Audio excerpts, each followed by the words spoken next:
Hello friends. Did you know nearly 80% of those who watch my videos aren't subscribed? If you enjoy these stories, please hit that subscribe button and leave a like. It really helps. Thank you for being here. By the way, where are you watching from? Let me know in the comments. I have been driving big rigs for 17 years now, and I thought I knew every stretch of Interstate 94 through North Dakota like the back of my hand. From Fargo to the Montana border, I have hauled everything from farm equipment to wind turbine blades through every kind of weather this state can throw at you. Blizzards, ice storms, whiteout conditions that reduce visibility to nothing. I have seen it all and survived it all. But what happened to me last February on a routine run through the Badlands still keeps me awake at night, and I still cannot explain what I saw or where I ended up when that storm hit. My name is Abram Keene, and I have been running freight for Dakota Logistics out of Bismarck for the better part of 2 decades. The company specializes in oversized loads, which means I spend most of my time hauling equipment that requires special permits and escort vehicles. Wind turbine components, industrial machinery, prefabricated building sections, the kind of cargo that makes other drivers nervous. I have always liked the challenge of it, the precision required to maneuver 70 feet of truck and trailer through tight spaces and difficult conditions. It is honest work that pays well, and it has allowed me to raise 2 daughters mostly on my own after my wife Sarah passed away from cancer 9 years ago. The day everything changed started out routine enough. I was picking up 3 sections of wind turbine blade from a manufacturing facility outside of Jamestown, destined for a wind farm being built near Glendive, Montana. The load was massive, each blade section running 40 feet long and weighing close to 8,000 pounds. With the specialized trailer and all the rigging equipment, my total rig length was pushing 80 feet. It was the kind of haul that required careful planning and constant attention to weather conditions, especially in February when North Dakota winters are at their worst. The forecast that morning was concerning but not alarming. The National Weather Service had issued a winter storm warning for the region, calling for heavy snow and high winds starting around noon. They were predicting 6 to 10 inches of accumulation with gusts up to 40 miles per hour, conditions that would make driving difficult but not impossible for someone with my experience. I had driven through worse storms than this dozens of times. The key was timing, getting as far west as possible before the worst of it hit, and knowing when to pull over and wait it out if conditions became too dangerous. I left Jamestown around 8 in the morning, giving myself plenty of cushion before the storm was supposed to arrive. The sky was gray and heavy with clouds, and the temperature was hovering right around 15 degrees. Cold enough to keep any precipitation as snow rather than rain, but not so cold that diesel fuel would gel in my tanks. The wind was already picking up though, gusting hard enough to rock my empty trailer as I drove to the loading facility. I could feel the weight of the approaching storm in the air, that peculiar pressure and stillness that comes before a major weather system moves through. The loading process took longer than expected. The turbine blade sections had to be secured with extreme care, multiple chains and straps positioned precisely to prevent any shifting during transport. The facility crew was professional and thorough, but they were also nervous about the incoming weather. By the time we finished all the paperwork and safety inspections, it was almost 11 o'clock, and the first snowflakes were starting to fall. Light stuff at first, just a dusting that blew across the pavement in swirling patterns. But I could see the darker clouds moving in from the northwest, and I knew the serious snow was not far behind. I called my dispatcher to confirm I was loaded and heading west. She asked about the weather and whether I wanted to postpone the delivery until the storm passed. I told her I would be fine, that I planned to make it at least as far as Dickinson before the worst conditions hit. From there, I could hole up at a truck stop and wait out the storm if necessary. She reminded me to check in every hour, and to pull over immediately if visibility got too bad. Standard protocol for winter driving in North Dakota, and advice I had followed religiously throughout my career. The first hour of driving was manageable. The snow was falling steadily, but not heavily, and traffic on Interstate 94 was light. Most of the smart drivers had already pulled over or delayed their trips, leaving the highway mostly empty except for a few other commercial vehicles and the occasional brave soul in a pickup truck.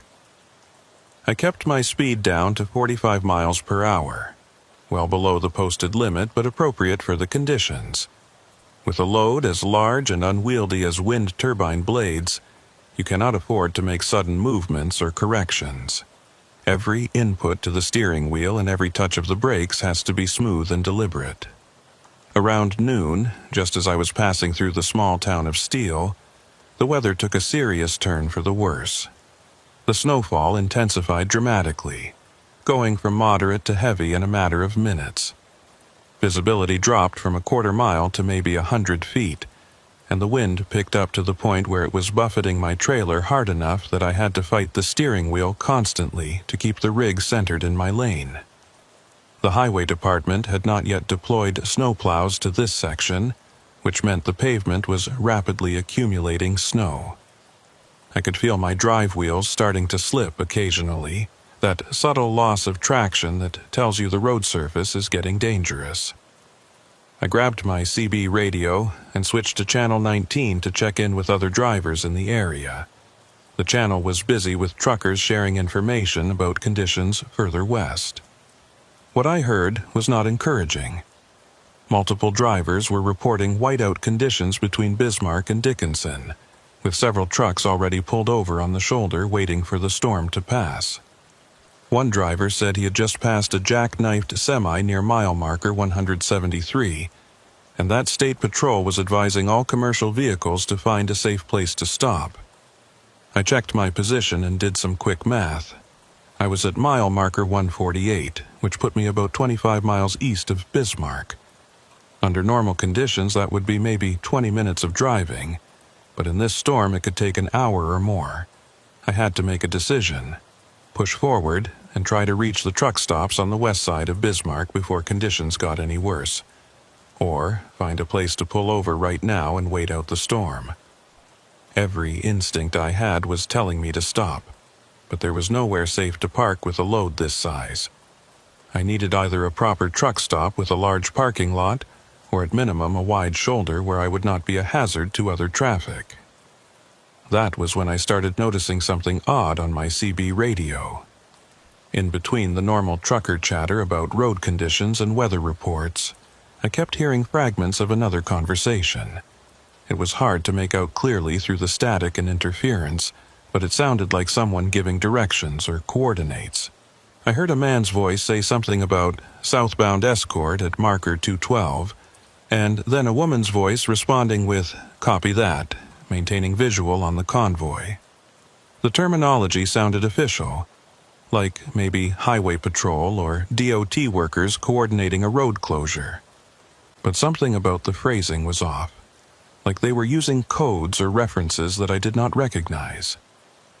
I tried to focus on my driving as the storm continued to intensify. The snow was now falling so heavily that my windshield wipers, even on their highest setting, could barely keep up.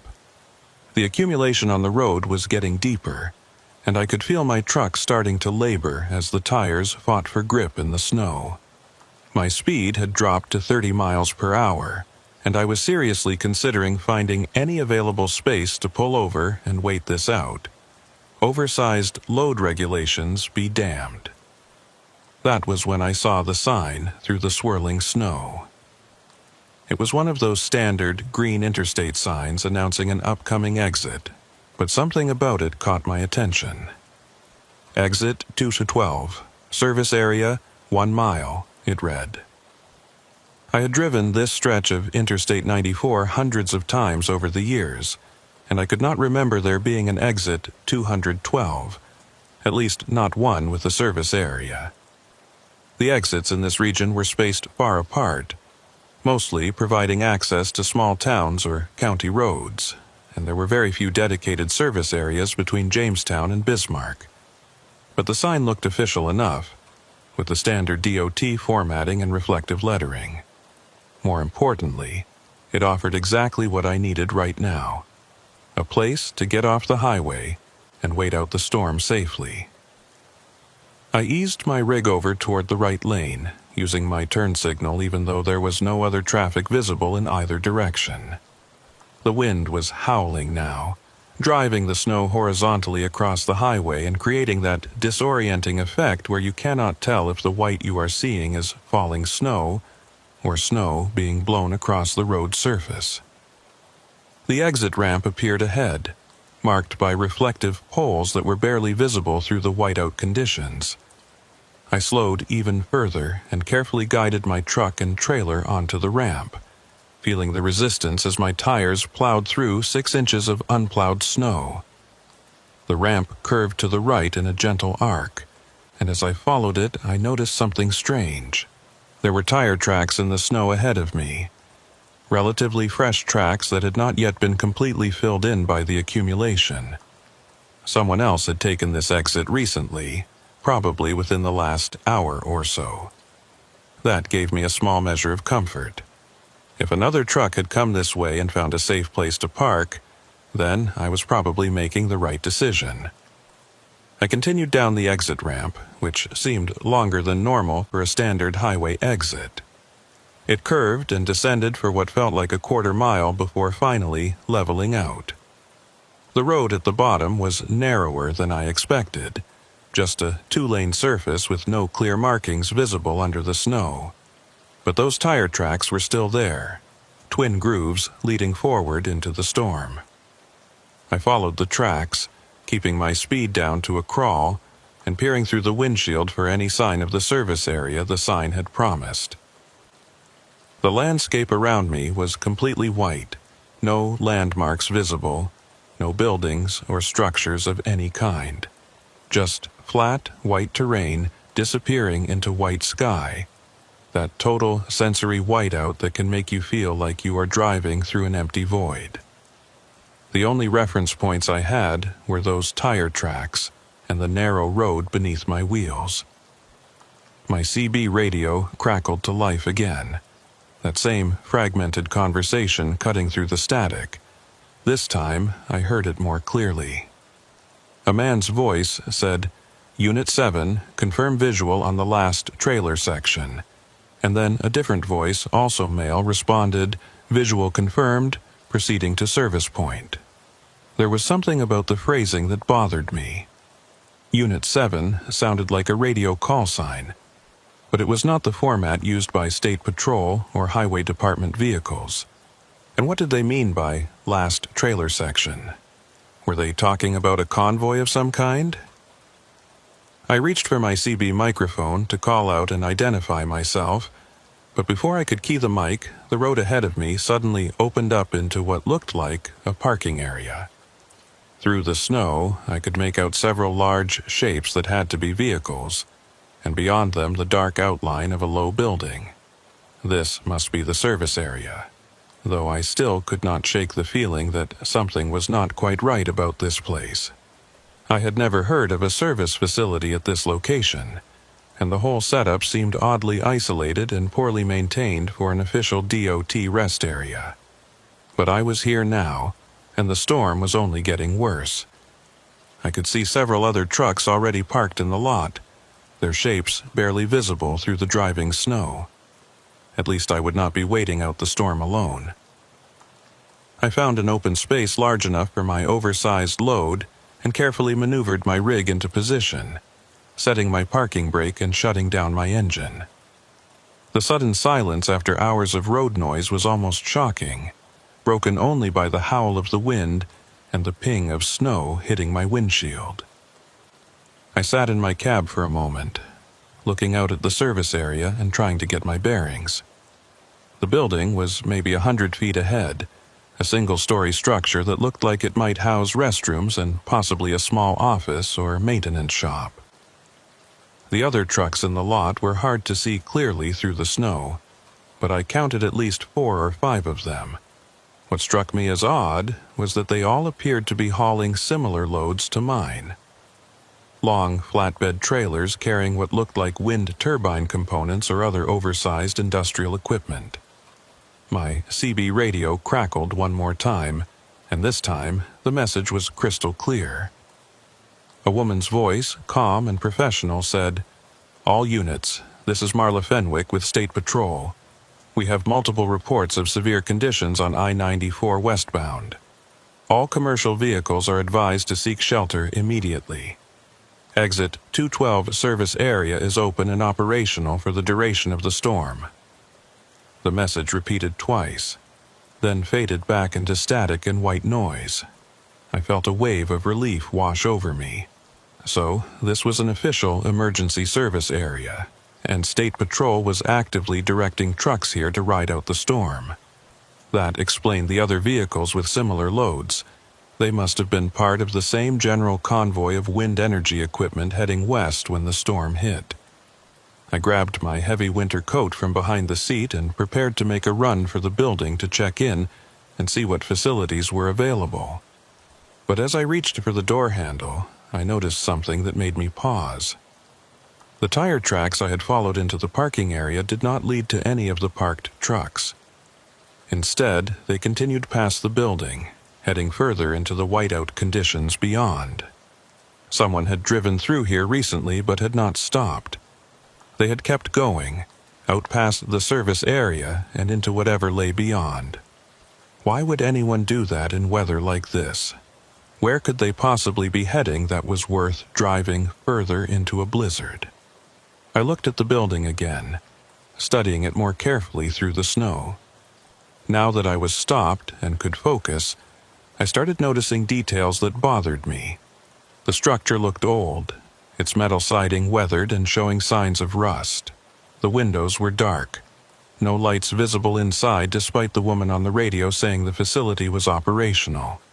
And most troubling of all, I could not see any State Patrol vehicles anywhere in the parking area. If this was an official emergency shelter being managed by law enforcement, there should be at least one patrol car on site. Something was not right here. I have been driving long enough to trust my instincts, and every instinct I had was telling me that this place was wrong somehow. But what choice did I have? The storm outside was only getting worse. Visibility was nearly zero, and I had no idea how long it would last. I could not just sit in my truck for hours with the engine off. I would freeze. I needed to at least check out the building and see if there was heat and shelter available. I pulled my coat tight, pushed open my door, and stepped down from the cab into the driving snow. The wind hit me like a physical force, almost knocking me off my feet. The temperature had dropped dramatically, and the wind chill had to be well below zero. I lowered my head and started walking toward the building, following what I thought was a path through the snow. Each step was a struggle, the wind pushing against me and the snow stinging any exposed skin on my face. When I reached the building and grabbed the door handle, I noticed something that sent a chill down my spine that had nothing to do with the cold. The door was unlocked, but there was a handwritten notice taped to the inside of the glass. The paper was yellowed and faded, the ink barely legible. But I could just make out the words, "Maintenance Schedule, Winter 2019, Shift Assignments." Under that was a list of names and dates. The dates were from February of 4 years ago. But the paper looked fresh, the tape holding it in place still sticky and intact. I pulled the door open and stepped inside, grateful to be out of the wind, even if the interior was only marginally warmer than outside. The entrance area was dim, lit only by emergency lights that cast a pale green glow over everything. I could see a corridor leading deeper into the building, with doorways opening off to either side. The walls were covered with bulletin boards displaying various notices and schedules, all of them looking official but outdated. That was when I heard the sound. It was faint at first, just barely audible over the howl of the wind outside. A rhythmic thumping noise, like metal clanging against metal. It was coming from somewhere deeper in the building, a regular pattern that sounded almost mechanical. And underneath it, I could swear I heard that same CB radio chatter. Those fragmented voices talking about units and convoy positions and visual confirmations. I stood in that entrance area, dripping melting snow onto the floor, and tried to decide what to do. Every rational part of my brain was telling me to get back in my truck and drive away from this place, storm or no storm. But where would I go? The highway behind me was completely impassable now, and I had no idea what lay ahead if I followed those mysterious tire tracks out past the service area. I pulled out my phone to call my dispatcher and let her know where I was, but I was not surprised to find that I had no signal. This far out in rural North Dakota, in the middle of a blizzard, cell coverage was non-existent. My only connection to the outside world was my CB radio back in the truck, and the only voices on that were those strange transmissions about units and convoys and something about exit 212. I took a deep breath and started walking down the corridor, following the sound of that rhythmic clanging. I needed to find someone, anyone who could explain what this place was and why it felt so wrong. The doors on either side of the hallway were labeled with typical service area functions: restrooms, maintenance, office, break room. I tried the office door first, but it was locked. Through the small window I could see a desk and filing cabinets, but no people and no lights. The clanging sound was getting louder as I moved deeper into the building, and I realized it was coming from the far end of the corridor. There was a door there marked Service Bay, and I could see light seeping out from under it. I approached slowly, my hand reaching for the handle, and that was when my CB radio back in the truck crackled to life loud enough that I could hear it even from inside the building. The woman's voice came through clear and steady. "Unit designation Abram Keene, wind turbine transport. You are logged at service point 212. Please proceed to service bay for mandatory inspection and processing. This is not a request." I froze with my hand on the door handle. They knew my name. They knew exactly what I was hauling. And they knew I was standing right here, right now, about to enter that service bay. I had not spoken to anyone since arriving at this place. I had not identified myself on the radio, so how could they possibly know who I was? I pulled my hand back from that door handle like it was red hot. My heart was pounding so hard I could hear it over the wind howling outside. The voice on the CB radio had known my name, my exact cargo, and my precise location inside this building. Nobody should have had that information. I had not checked in with anyone since taking the exit, had not identified myself to any official authority. Yet somehow they were tracking me with a level of detail that was impossible to explain. I stood there in that dim hallway, trying to think through my options rationally despite the fear crawling up my spine. The smart move would be to turn around right now, walk back to my truck, and get the hell out of this place regardless of the storm conditions. But that woman's voice had said this was not a request. The phrasing bothered me more than I wanted to admit. It implied authority, but also something else, something that sounded almost like a threat. The rhythmic clanging from behind the service bay door continued, steady and mechanical. I could hear other sounds now, too, the hum of machinery and what might have been voices speaking in low tones. Whatever was happening in that room, it was operational and active. Someone was in there working, which meant I was not alone in this facility. That should have been comforting. But instead, it made everything feel more sinister. I decided to check the other rooms first before confronting whatever was behind that service bay door. Knowledge is survival when you are in a situation you do not understand, and I needed to understand what this place really was. I tried the break room door and found it unlocked. Inside was a small space with a table, a few chairs, and an old coffee maker sitting on a counter. The room looked like it had been used recently. There were coffee mugs in the sink, not dusty or cobwebbed, but simply unwashed. A newspaper lay folded on the table, and when I picked it up to check the date, my hands started shaking. The newspaper was the Bismarck Tribune, dated February 14th, 2019. 4 years ago, almost to the day. The paper was not yellowed or brittle like you would expect from something that old. It felt fresh, the ink still sharp and clear. The front page headline talked about a severe winter storm moving through the region, with warnings for travelers to stay off the highways. I scanned the article quickly and felt my stomach drop. The storm they were describing, the timing, the severity, the affected areas, it all matched what was happening outside right now. But that was impossible. This was not 2019. This was 2023. I set the paper down carefully and looked around the break room more closely.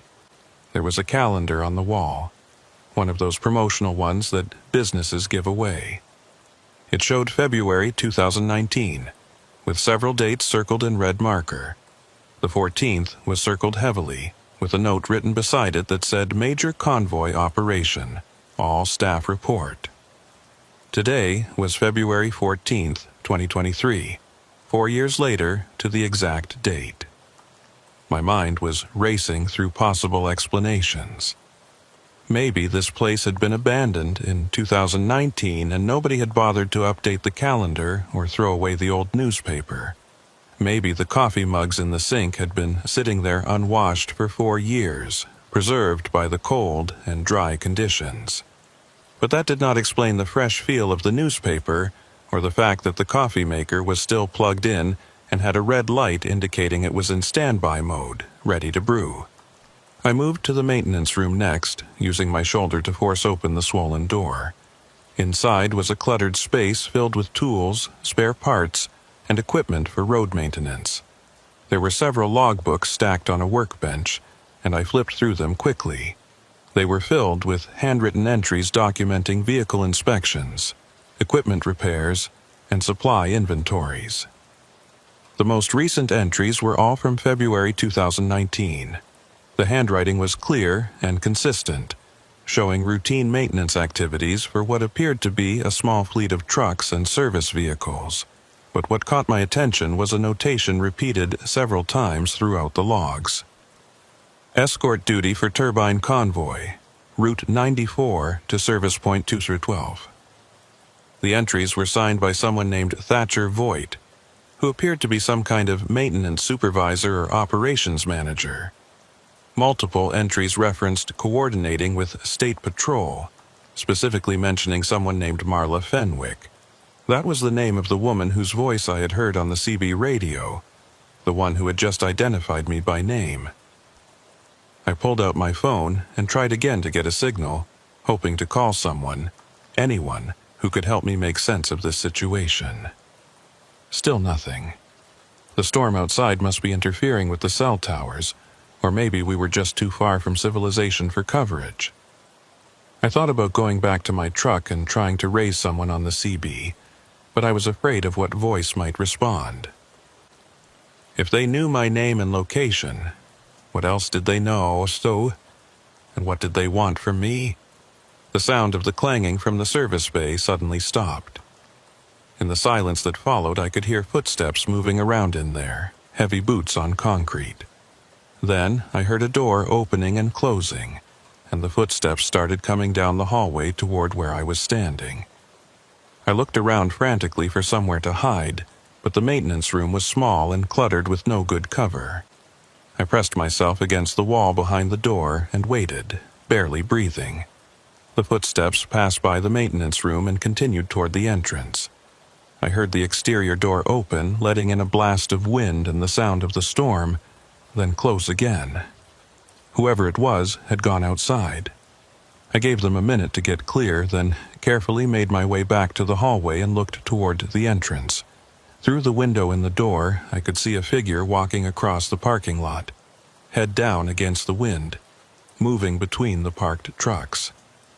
This was my chance to check the service bay while it was unoccupied. I moved quickly down the hallway and tried the door. It was unlocked. I pushed it open slowly and stepped inside, my eyes adjusting to the bright fluorescent lights overhead. The room was large, taking up most of the building's interior space. It looked like a combination vehicle maintenance bay and logistics center. There were tool benches along one wall, a hydraulic lift in the center, and several desks with computers and radio equipment. What made my blood run cold were the walls. They were covered with documentation, schedules, photographs, and maps, but not recent documentation. Everything on those walls was from 2019. There were work schedules listing staff names and shift times for February 2019. There were photographs of trucks and equipment, with dates stamped in the corner showing various days in February 4 years ago. And there was a large map of Interstate 94 with route markers and annotations showing convoy positions and timing. I walked closer to examine the map and noticed something that made no sense.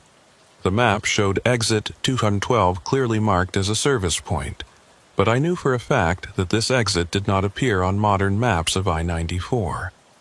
I had studied highway maps of this region countless times over the years, and there was no exit 212 between Jamestown and Bismarck. The exit numbers jumped from 200 to 221, skipping the entire 200 to 220 range. Yet, here it was on this map, marked as an official DOT service facility. One of the desks had a logbook open, and I could not resist reading it. The entries were written in a neat, precise hand, documenting the arrival and departure of various trucks. Each entry included the driver's name, company, cargo type, and arrival time. I scanned down the list and felt my heart nearly stop when I saw an entry near the bottom of the page. February 14, 2019, 13:47 hours. Driver, Abram Keene, Dakota Logistics, cargo. Wind turbine blade sections, 3. Route, Jamestown to Glendive. Status, arrived for mandatory storm shelter. Vehicle, Kenworth W900 with specialized flatbed trailer. Notes, driver expressed concern about unusual facility, recommended for processing. My hands were shaking so badly I almost dropped the logbook. This was impossible. This entry was from 4 years ago, but it described me, my cargo, my route, everything exactly as it was today. The handwriting was old, the ink slightly faded, but the entry was there in black and white. According to this log, I had been here before. On this exact date 4 years ago, I had arrived at this facility during a storm while hauling wind turbine components. But I had no memory of any of this. 4 years ago in February, I had been running completely different routes, hauling different cargo. I had never taken an exit to a service facility that I did not recognize. And I certainly would have remembered something as strange as what I was experiencing right now. Yet, here was documentary evidence suggesting otherwise. I flipped back through earlier pages in the logbook, looking for more entries, trying to understand the pattern. What I found made everything worse.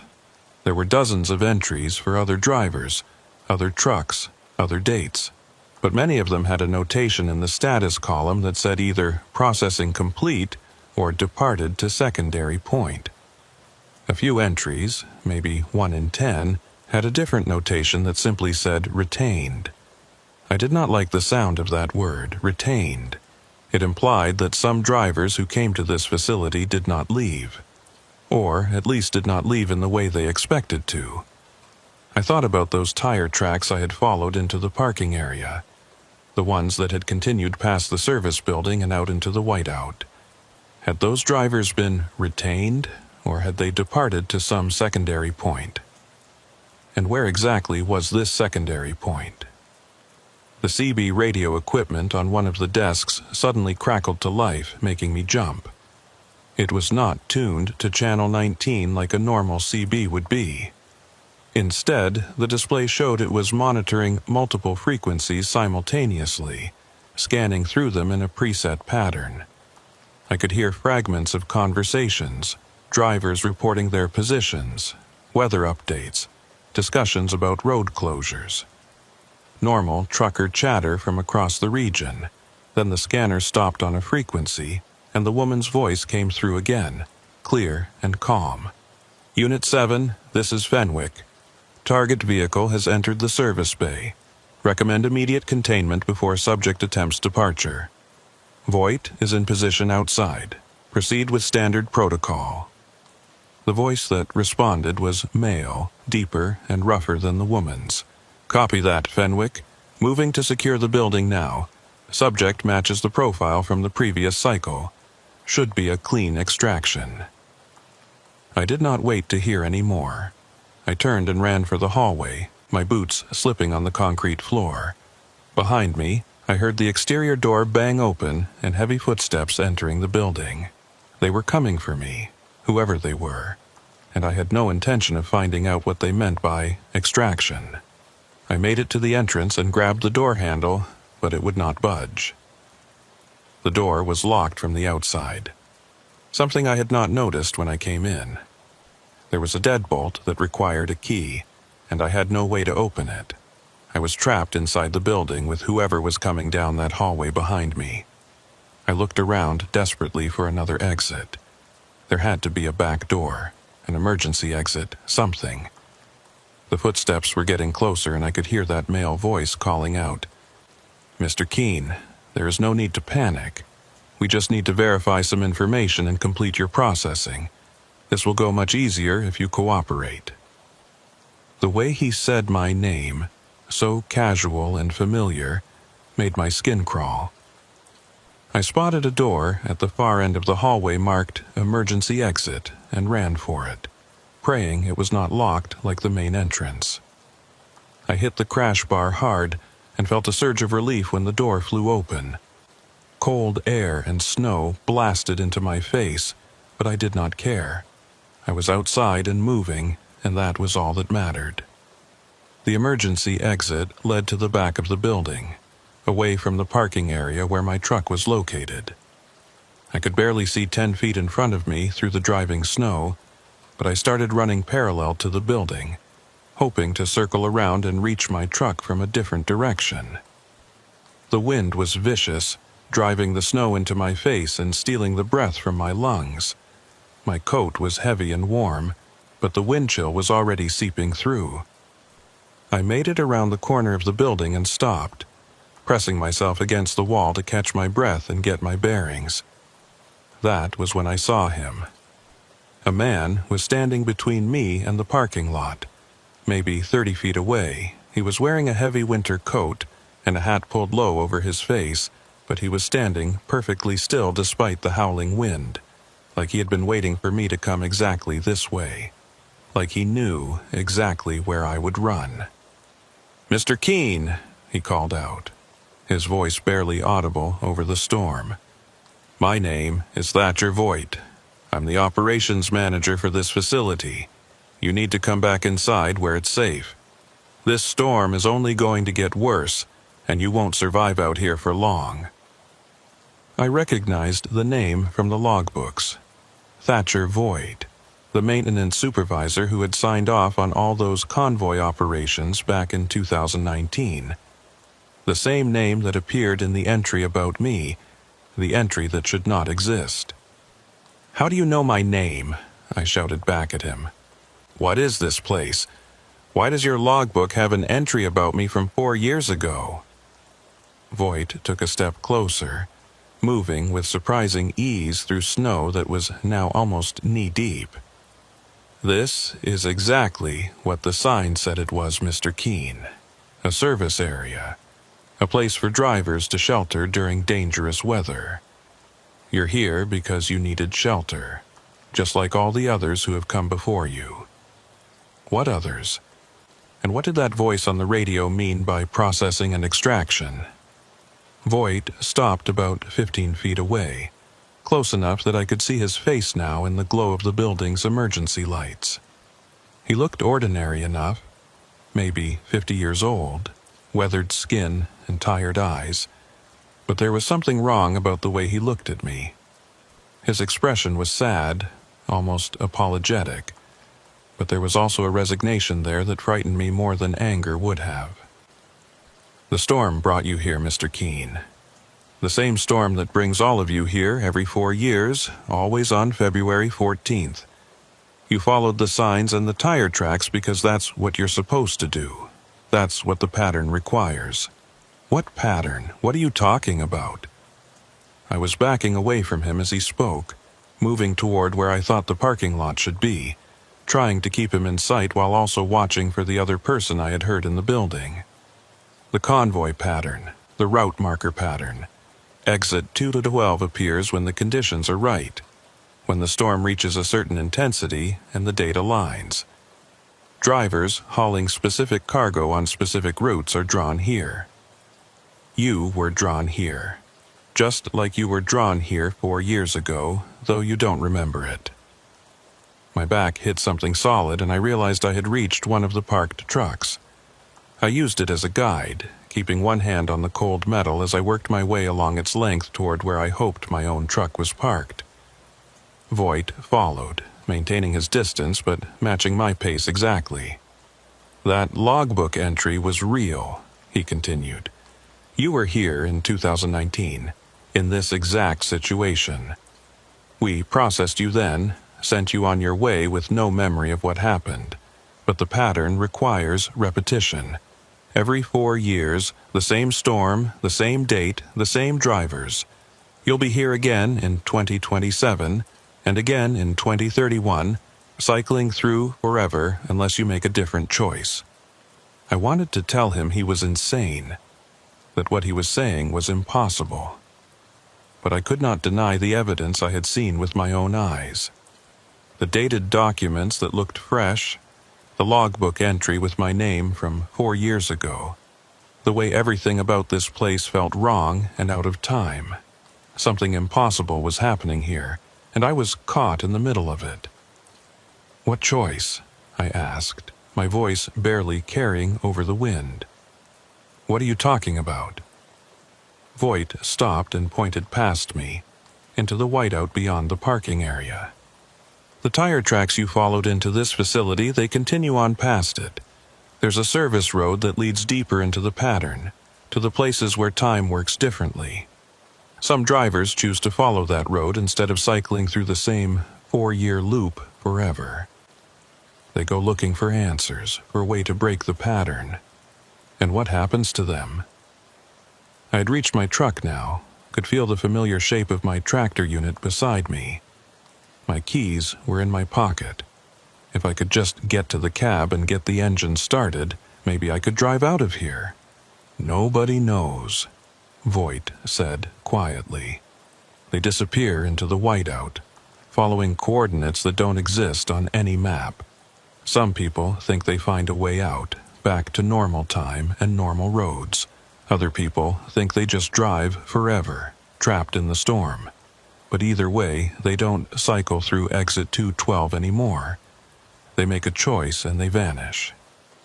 I pulled my keys from my pocket and fumbled with them, trying to find the right one while keeping my eyes on Voight. "And you? What are you? If this place exists outside of normal time, how are you here?" For the first time, Voight's expression changed. The sadness deepened, and when he spoke his voice was heavy with something that might have been regret. "I was a driver once, long time ago. I took exit 212 during a storm and made the choice to stay. Someone has to run this facility, to log the arrivals, to give the warnings. I'm the maintenance supervisor because that's the role the pattern needed filled. Just like Marla Fenwick monitors the radio frequencies because that's her role. We're all part of it now." Behind Voight, I could see another figure emerging from the building.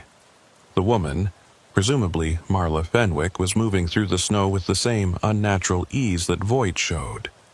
They were not affected by the storm the way I was. They existed here in some different way.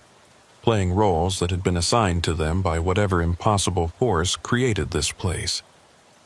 I got my truck door open and pulled myself up into the cab, my frozen fingers barely able to grip the steering wheel. Voight called out one more time as I turned the key in the ignition. "If you drive back to the highway, you'll forget all of this by tomorrow. You'll deliver your cargo, go home to your daughters, live your life normally until February 14th, 2027. Then the storm will come again, and you'll see the signs for exit 212, and you'll end up right back here. That's how the cycle works." The engine turned over, diesel rumbling to life. I could feel heat starting to flow from the vents, smell the familiar scent of my cab. This was real, this was normal. Everything outside might be impossible and wrong, but inside my truck was the world I understood. "Or you can follow the tracks," Voight shouted over the sound of my engine. "Drive past this facility, out into the whiteout, and see where the pattern really leads. It's your choice, Mr. Keene. Same choice we all have to make eventually." I sat there with my hand on the gear shift, looking out at the swirling snow. The tire tracks that had led me here were still visible, twin grooves leading away from the service building into the white void beyond. No one knew where they led. No one knew what existed out there in the places where time did not work right. But I knew what existed back on the highway. 4 more years of normal life. Then another storm. Another exit 212. Another cycle through this nightmare. And 4 years after that, and 4 years after that, forever. Unless I made a different choice right now. I looked at Voight standing there in the snow, at Marla Fenwick beside him, both of them waiting to see what I would do. I thought about the logbook entry from 2019, about the life I did not remember living, about the cycles I had apparently already been through without knowing it. Then I put my truck in gear and started driving, but I did not turn back toward the exit ramp. I did not head for the highway and the promise of normal life and forgotten memories. Instead, I followed those mysterious tire tracks, pointing my truck toward the whiteout and whatever impossible destination lay beyond. The service building disappeared behind me almost instantly, swallowed by the storm. Voight and Fenwick vanished from my mirrors. There was only white ahead, white behind, white all around. Just me and my truck and those fading tire tracks leading deeper into the pattern.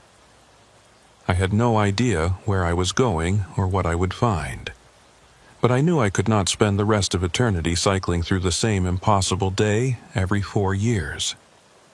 Whatever was out there in the whiteout, whatever existed at the end of this road that did not appear on any map, it had to be better than that. The tracks ahead were getting harder to see, filling in with fresh snow faster than I could follow them. But I kept driving, pushing forward through the white void, searching for an answer or an exit or anything that would break this pattern. And that was when I saw the lights ahead. Not the lights of a building or another vehicle, but something else entirely. A strange glow in the distance, pulsing in rhythm with something I could almost hear under the howl of the wind. The tracks led straight toward those lights. I drove on, deeper into the impossible storm, following a path that should not exist toward lights that could not be real. Behind me, exit 212 faded into memory and legend. Ahead, something else was waiting. The lights ahead were not like anything I had ever seen before. They pulsed in a rhythm that felt almost organic, expanding and contracting like something breathing. The color shifted between pale blue and white, creating strange shadows in the driving snow that made it impossible to judge distance or size. I could have been looking at something 100 feet away or a mile away. In a whiteout like this, with no reference points and no horizon, your senses betray you completely. I kept my speed down to maybe 10 miles per hour, following those tire tracks that were now barely visible indentations in the snow. My truck lurched and bounced over uneven terrain that should not have existed on any service road. This was not maintained pavement anymore. It felt more like I was driving across open prairie or frozen fields, places where no truck should ever venture.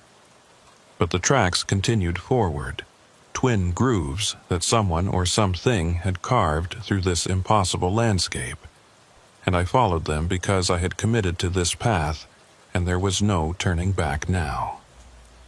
The dashboard clock in my truck had stopped working. The digital display showed 13:47 and would not change no matter how long I drove. I checked my watch and found it had stopped as well, frozen at the exact same time. 13:47. I remembered that time from the logbook entry back at the service building. That was the arrival time listed for Abram Keene on February 14, 2019. The moment I had supposedly entered this pattern 4 years ago, time itself had locked in place for me. My CB radio was still functional, but the only thing coming through was static mixed with those strange, fragmented conversations I had heard earlier. Every few minutes, I would catch a snippet of someone talking about convoy positions or route markers, always using that odd, formal language that sounded official but wrong. I tried calling out several times, identifying myself and asking for anyone who could hear me to respond. Nothing came back except more static and the occasional burst of those phantom voices. The heater in my cab was running full blast, but I could feel cold seeping in around the edges. Not normal winter cold, but something deeper and more penetrating. It was the kind of cold that makes you understand how small and fragile humans really are, how quickly we can be erased by forces we do not understand. I cranked the heat higher and pulled my coat tighter, watching those strange lights grow slowly closer through the windshield. After what felt like an hour, but might have been 10 minutes or 10 hours, with time no longer functioning properly, the lights resolved into something I could almost understand. They were coming from structures of some kind, tall shapes rising from the snow like skeletal fingers pointing at the white sky. As I got closer, I realized what I was looking at. Wind turbine towers. Dozens of them, maybe more, standing in perfect rows that stretched away into the whiteout. But they were not complete turbines. They were just the towers, massive steel columns rising 100 feet or more, with no turbine nacelles at the top and no blades attached. The pulsing light I had seen was coming from the towers themselves. Some kind of illumination built into the structures, or perhaps reflecting off them in ways that should not have been possible. The effect was hypnotic and disturbing, like watching a field of metal trees swaying in rhythm with a wind I could not feel. I slowed my truck even further, trying to process what I was seeing and what it might mean. The tire tracks I had been following led directly into the forest of towers. I could see now that there was something like a road, or at least a cleared path, winding between the structures. The spacing was regular and precise, exactly wide enough for a large truck to pass through. Someone had designed this place with big rigs in mind. But why? What purpose could possibly be served by a field of incomplete wind turbines in the middle of a storm that existed outside normal time? I thought about the cargo I was hauling. 3 sections of wind turbine blade, destined for a wind farm in Montana. But I was nowhere near Montana now. I was somewhere else entirely, somewhere that should not exist on any map. And I was driving through a forest of towers that needed the exact type of components I was carrying. The coincidence was too perfect to be accidental. My headlights caught movement ahead, and I hit the brakes instinctively. The truck slid slightly on the snow-covered ground before the tires found purchase and brought me to a stop. I sat there staring through the windshield, trying to understand what I had just seen. There was another truck ahead of me, parked between 2 of the towers. It was a big rig like mine, pulling a flatbed trailer that looked nearly identical to my own specialized carrier, and it was loaded with wind turbine components. I sat there for a long moment, engine idling, trying to decide what to do. Every instinct I had was screaming at me to turn around and drive back the way I had come, storm or no storm, cycle or no cycle. But I had already driven too far into this impossible place. The path behind me had disappeared into the whiteout, and I had no way of knowing if I could even find my way back to the service building. Forward was the only direction that made any sense now. I put the truck in gear and drove slowly toward the parked vehicle. As I got closer, I could see more details. The truck was older than mine, maybe 15 or 20 years old based on the body style. The paint was faded and the chrome dulled by weather and age. But the cargo it carried looked fresh and new. 3 massive turbine blade sections secured with chains and straps that showed no signs of rust or deterioration. I pulled up alongside the parked truck and set my brake, leaving my engine running. The cab of the other truck was dark, no lights visible inside, no sign of movement. I grabbed my flashlight from behind the seat and climbed down from my cab, the wind and snow immediately attacking any exposed skin. I walked to the other truck and shone my light through the driver's side window. The cab was empty. No driver, no personal belongings, no indication that anyone had been there recently. But the keys were still in the ignition, and when I tried the door, I found it unlocked. I climbed up into the cab and looked around, searching for any clue about who had driven this truck here and where they had gone. The interior was clean but dated, with the kind of analog gauges and manual controls that had been phased out of newer trucks years ago. I checked the glove compartment and found the vehicle registration. The truck was registered to a company called Prairie Wind Transport out of Bismarck. The registration was dated 2015, 8 years ago. The driver listed was someone named Marcus Aldridge. I did not recognize the name, but something about seeing it written there in official documentation made this situation feel more real and more frightening. This had been a real person, a real driver just like me, hauling the same kind of cargo through the same impossible storm. There was a logbook on the passenger seat, the old-fashioned paper kind that drivers had to maintain before electronic logging became mandatory. I opened it and flipped to the last entry. The handwriting was shaky and uneven, like someone had written it while the truck was moving, or while their hands were shaking with cold or fear. February 14, 2011. Followed the tracks past Service Point. Found the tower field. The lights are wrong. Everything here is wrong. Going to see how far the road goes. If anyone finds this, tell my family I tried to find a way out. Tell them I couldn't face going through the cycle again. M. Aldridge. The date stopped me cold. February 14th, 2011. 12 years ago. This driver had been here 12 years before me, on the same date, in what was presumably the same storm. The 4-year cycle Voight had mentioned suddenly made terrible sense. 2011, then 2015, then 2019, then 2023. Drivers getting pulled into exit 212 every 4 years. Some choosing to cycle through and forget. Others choosing to follow the tracks and disappear into this place. I climbed down from the abandoned truck and walked back to examine its cargo. The turbine blade sections were massive, each one probably 40 feet long and weighing thousands of pounds. The securing chains looked tight and properly rigged, suggesting that Marcus Aldridge had been a careful and professional driver.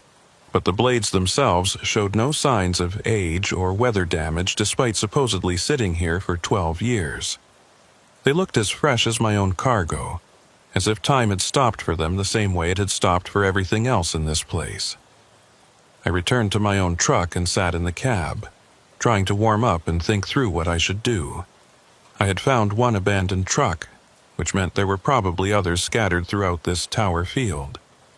The tire tracks I had been following were not from a single vehicle, but from multiple trucks driving this same impossible road over years or decades. All of them hauling wind turbine components. All of them drawn here by the storm and the pattern, and something else I still did not understand. The pulsing lights from the towers seemed to be getting brighter, or maybe just more noticeable as my eyes adjusted to their rhythm. I watched them through my windshield and noticed something I had missed before. The light pattern was not random. The towers were pulsing in sequence, creating a wave effect that moved through the field in a specific direction. The pattern was pointing, like an arrow made of light, showing the way deeper into the maze of steel columns. I should have stopped. I should have stayed with Marcus Aldridge's truck and waited for something, anything that made sense. But the pattern was calling to me the same way Exit 212 had called to me, the same way those tire tracks had drawn me away from the service building. I put my truck in gear and followed the lights, driving deeper into the impossible tower field. The path wound between the structures in ways that seemed designed to disorient. Left turn, right turn, straight for a while, then another series of turns that left me with no sense of direction. I tried to keep track in my head, mapping the route so I could find my way back, but after a dozen turns I gave up. There was no going back. There was only forward, following the lights and the path that had been laid out for drivers like me. I passed 2 more abandoned trucks as I drove. One was even older than Marcus Aldridge's rig, a late 1990s model that looked like it belonged in a museum. The other was newer, maybe from 2019 based on the styling. Both were carrying wind turbine components. Both had their keys still in the ignition, and both were completely empty of any sign of their drivers. My CB radio suddenly crackled to life with a clarity I had not heard since leaving the service building. It was not Marla Fenwick's voice this time, but something else. Multiple voices, all talking over each other, creating a chaotic jumble of words that almost made sense. I heard someone say, "Tower 67, blade installation complete," and another voice respond, "Confirmed, moving to Tower 68. More voices joined in, all reporting similar information, all using those same formal, precise phrases that marked them as part of whatever organization or entity was running this place. Then one voice cut through all the others, loud and clear and undeniably human. "This is Marcus Aldridge, Prairie Wind Transport. I'm at Tower 143. The assembly is complete. I understand now. I understand what they're building here." My hands gripped the steering wheel so hard my knuckles went white. Marcus Aldridge, the driver whose truck I had just examined, whose logbook entry was from 12 years ago. His voice was coming through my radio right now, in real time, from somewhere in this tower field. He was still here. Still alive, or at least still existing in whatever way people existed in this place outside normal time. I grabbed my CB microphone with shaking hands and keyed it. "Marcus Aldridge, this is Abram Keene. I found your truck back at Tower 26. Where are you? What's happening here?" Static filled the radio for a long moment, and I thought maybe he had not heard me. Then his voice came back, quieter now, more personal. Abram Keene. That name was in the logs at the service point. "You're part of the pattern now. How many cycles have you been through?" "This is my first time remembering it," I said. "Voight said I was here in 2019, but I don't have any memory of it. I followed the tracks instead of going back to the highway." "Good," Marcus said, and I could hear something like relief in his voice. "Then, maybe you can do what I couldn't. Maybe you can reach the end of the road before they finish the assembly." Assembly of what? What are they building with these towers? The radio went silent again, longer this time. When Marcus spoke again, his voice was distant and hollow. "The turbines aren't incomplete. they're waiting. Every 4 years, the storm brings more drivers, more cargo. We deliver the blades without knowing it. We assemble them without understanding what we're doing. The pattern uses us to build something that shouldn't exist. I looked out at the towers surrounding me, dozens visible through the snow, probably hundreds or thousands more stretching away into the whiteout. I thought about all those abandoned trucks, all those missing drivers, all that cargo of turbine blades delivered and installed by people who had been drawn into this place by forces they could not comprehend. "Where are you?" I asked into the radio. "Can I find you?" "I'm everywhere and nowhere," Marcus said. "Time doesn't work right when you've been here too long. I've been installing blades for 12 years, or maybe it's been 12 hours, or maybe it's been forever. The work never ends, and the towers keep growing, and the pattern keeps pulling in new drivers to help finish what I couldn't." My truck rounded another turn, and suddenly the landscape changed. The towers opened up into a clearing, and in the center stood something that made my mind struggle to process what I was seeing. It was a complete wind turbine, fully assembled with nacelle and blades, but impossibly massive. The tower had to be 500 feet tall, maybe more. The blades were so large that each one would have required multiple trucks to transport in sections.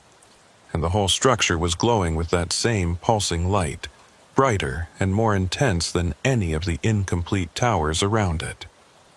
"You see it now," Marcus said through the radio. "The first completed turbine. They started building it in 1967, or maybe it was always here, and they're just making it visible. Every 4 years, every storm, every driver who follows the tracks delivers the pieces. We're building something that exists outside of time, Abram. And when it's complete, when all the towers are finished and all the blades are installed, something is going to change. Something fundamental about how the world works." I parked my truck and sat staring at the massive turbine. The blades were turning slowly despite there being no wind I could feel. They moved in perfect silence, each rotation taking minutes to complete. The motion was hypnotic and terrifying, like watching the hands of a cosmic clock counting down to something inevitable. "What do I do?" I asked. "How do I stop this?" "You can't stop it," Marcus said. "The pattern is too big, too old, too established. But you can make a choice that I didn't make. You can refuse to deliver your cargo. You can leave those blade sections on your truck and drive past the assembly point. Keep going until you find the edge of the pattern, if there is an edge. Nobody I've talked to has ever found it, but maybe you'll be different. What happens if I refuse? What happens if I just stop driving and wait? Then you become part of the pattern like I did. You'll start hearing the assembly instructions on the radio. You'll feel the pull to unload your cargo and install it where it belongs. Eventually, you'll give in because it's easier than fighting, and then you'll be here forever, maintaining the towers and waiting for the next driver to arrive with the next load of components."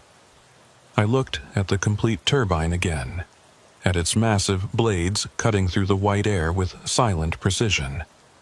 Then I looked at the road ahead, at the path that continued past this clearing and deeper into the tower field.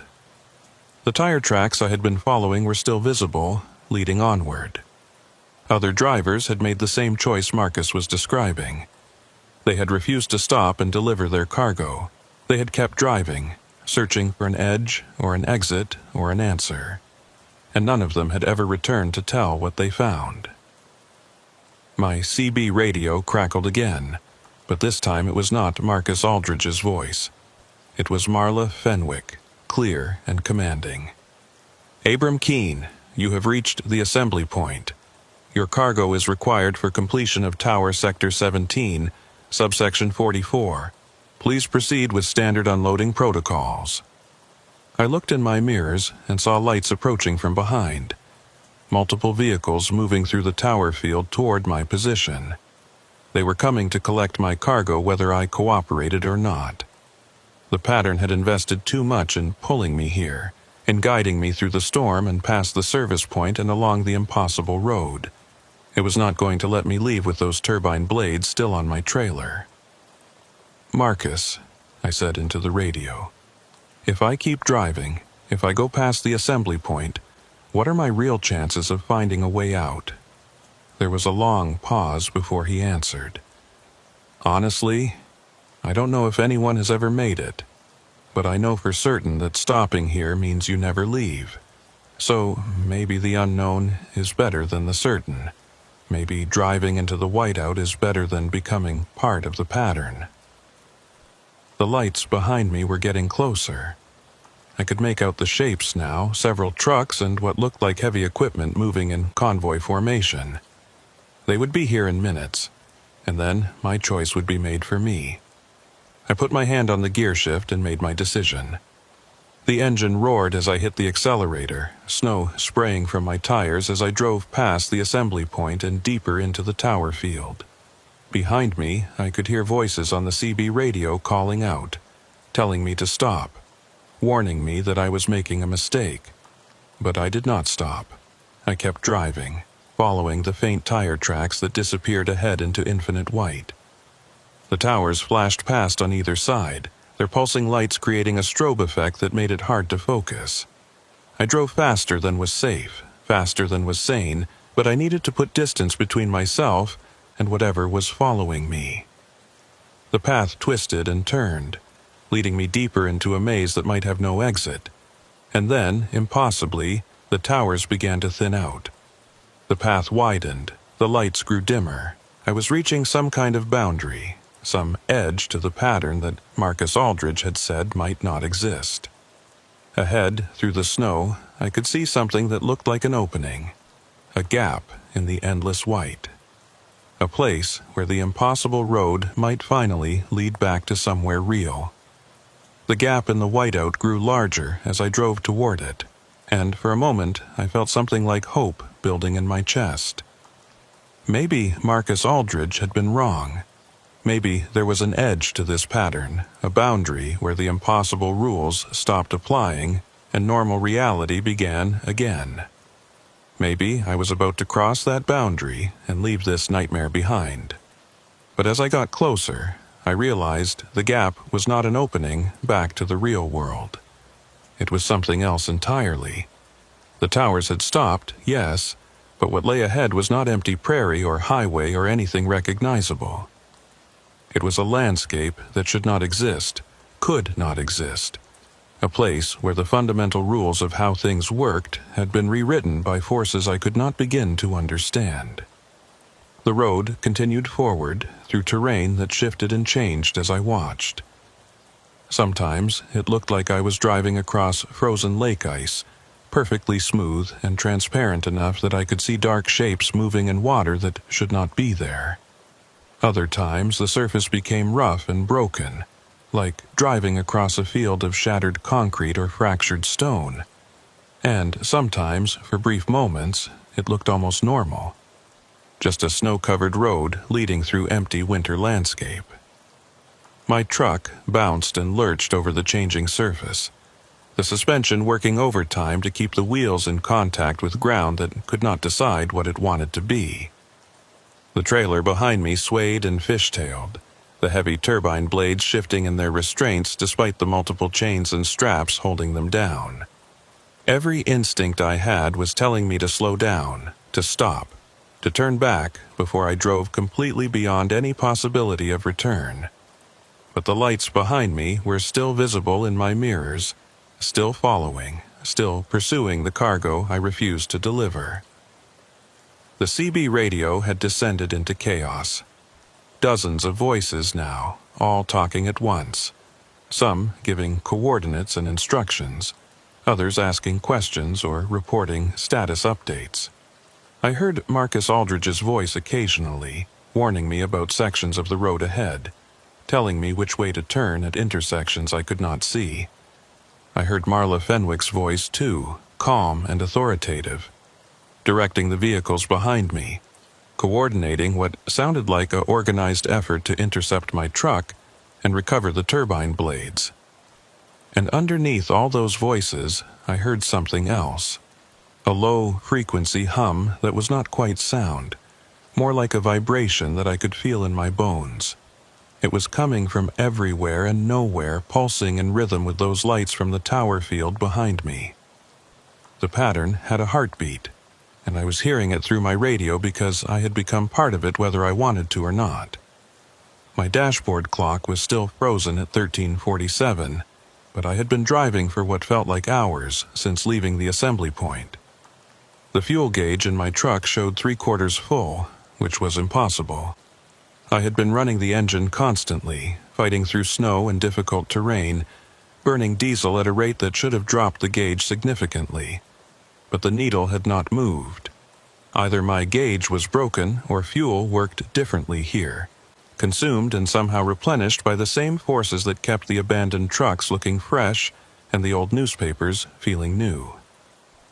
The landscape around me had taken on a strange quality that made depth perception almost impossible. I would see what looked like a distant hill or ridge, but when I drove toward it, the feature would turn out to be only a few feet away, or it would recede further into the distance as I approached. Objects in my peripheral vision seemed to move when I was not looking directly at them, creating the constant sensation of being surrounded by things that did not want to be observed directly.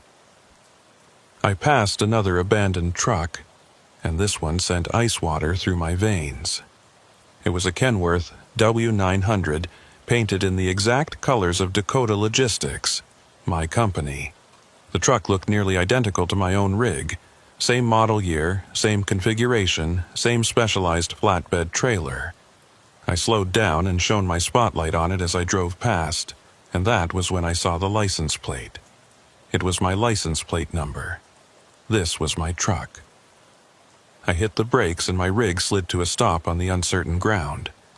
I sat there staring at the abandoned truck in my mirrors, trying to make sense of what I was seeing. How could my truck be both here, abandoned and empty, and also the one I was currently driving? The logical explanation was that it was not my truck, just another rig from the same company with a similar plate number. But I knew better. I knew with absolute certainty that I was looking at my own vehicle, the same truck I was sitting in right now. The CB radio crackled, and Marcus Aldridge's voice came through, quieter than before. "You're seeing the edges now, Abram, the places where the pattern loops back on itself.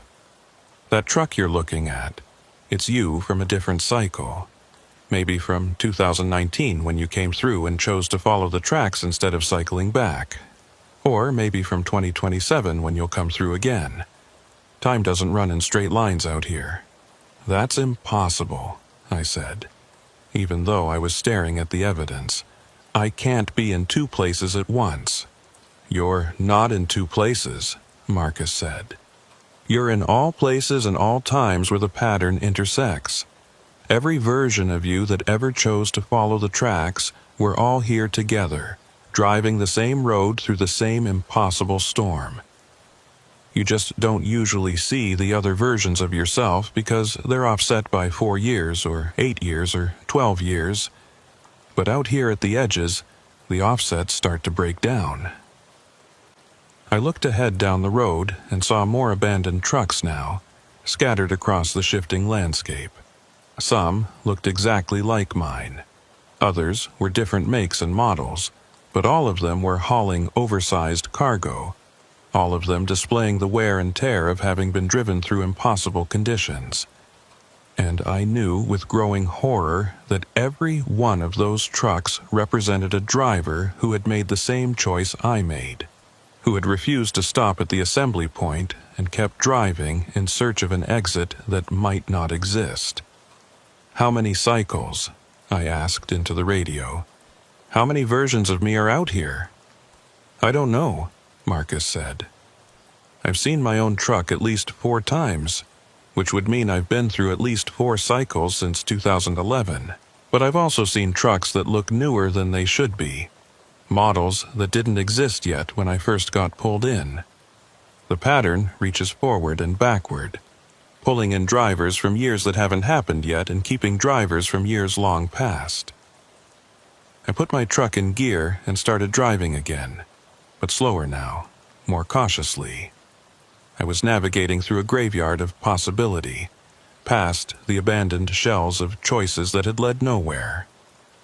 Every truck I passed was a warning and a prophecy, showing me what happened to drivers who thought they could escape the pattern by simply refusing to cooperate with it. The pursuing lights behind me had gotten closer during my stop. I could make out individual vehicles now, at least 5 or 6 trucks moving in loose formation. They were not driving in the jerky, uncertain way I was. They moved smoothly across the shifting terrain as if they knew every change before it happened, as if they were part of the landscape rather than fighting against it. The pattern was coming to reclaim its cargo and add me to the assembly team, and it was only a matter of time before they caught up. That was when I saw the structure ahead. At first, I thought it was another tower, another piece of the impossible construction project I had fled from. But as I got closer, I realized it was different. It was not a wind turbine tower, but something older and more substantial. A building, or what remained of one. A single-story structure with metal siding that had been weathered to the point of near transparency by wind and snow and time. The tire tracks I had been following led directly to this building, and I could see that they did not continue past it. This was where the road ended. This was as far as anyone had ever driven in search of an exit from the pattern. I pulled my truck up to the structure and stopped, leaving the engine running but setting the parking brake. The pursuing vehicles were maybe a quarter mile behind me now, close enough that I could hear their engines over the wind. I grabbed my flashlight and climbed down from the cab one more time. The building had a door, and like everything else in this place, it was unlocked. I pulled it open and stepped inside, my flashlight cutting through darkness that felt thick and resistant, like the beam had to fight for every foot of visibility it achieved. The interior was one large room filled with filing cabinets and storage boxes, all of them covered in a thick layer of dust that had somehow accumulated despite the building having no obvious gaps or openings where wind could enter. The walls were covered with maps and charts, some of them showing Interstate 94 and the surrounding region, others depicting locations I did not recognize. But all of them shared one feature. They all showed Exit 212, marked clearly and officially, as if it was a real place that existed on real highways. I walked to the nearest filing cabinet and pulled open a drawer. Inside were folders, hundreds of them, each one labeled with a name and a date. I flipped through them quickly and felt my heart sink as I recognized what I was looking at. Driver files. Records of every person who had ever been pulled into the pattern. There were names going back to the 1960s, each file documenting arrival times, cargo manifests, vehicle information, and most chillingly, a status notation indicating whether the driver had chosen to cycle through or follow the tracks. I found my own file without much trouble. Keen Abram. The folder was thick, containing multiple entries. The earliest was dated February 14, 1991, 32 years ago. According to the record, I had arrived at Exit 212 during a severe winter storm while hauling farm equipment. The status showed cycled, memory suppressed, returned to pattern. There were more entries for 1995, 99, 2003, 2007, 2011, 2015, and 2019. 8 cycles spanning 32 years. And in every single one, the status was the same. I had cycled through, forgotten the experience, and returned to normal life until the pattern pulled me back 4 years later. But the 2023 entry was different. The status was marked as tracking non-compliant, following service road.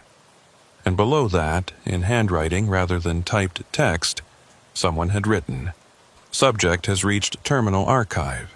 pattern integration necessary within next cycle or timeline, corruption risk increases. I heard voices outside and realized the pursuing vehicles had arrived.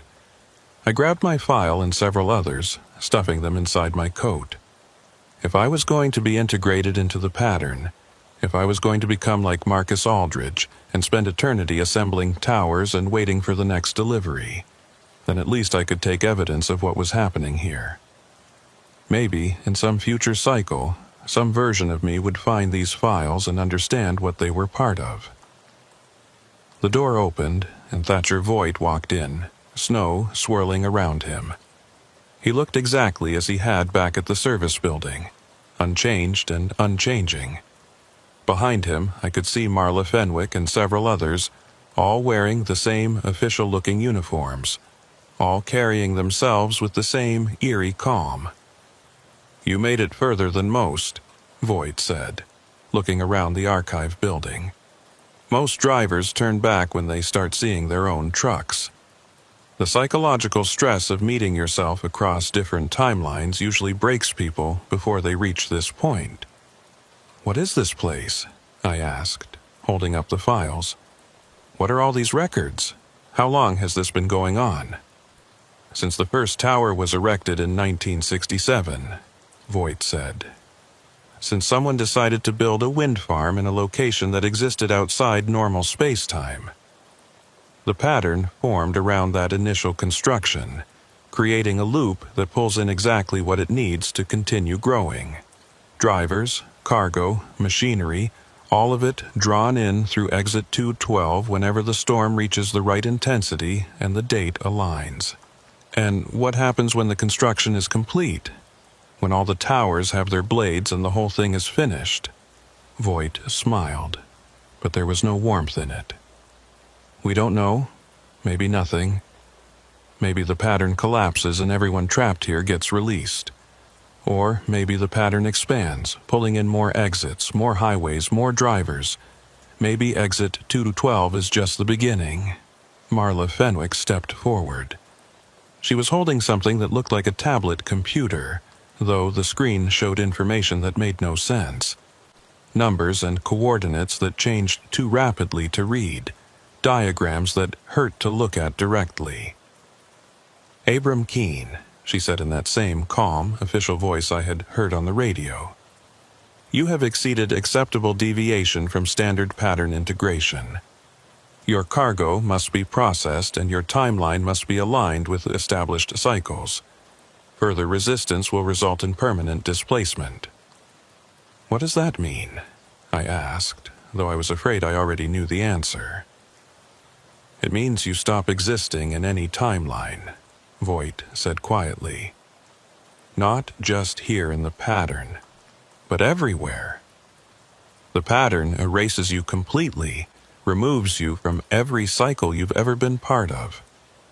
Your daughters won't remember you. Your wife won't have any memory of marrying you. You'll simply never have existed." I looked at the files in my hands, at decades of records documenting drivers who had been pulled into this nightmare.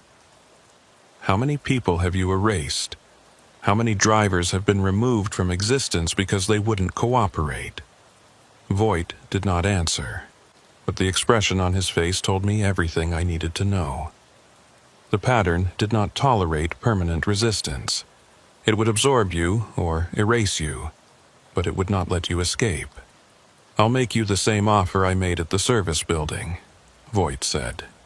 "Come back with us. Deliver your cargo.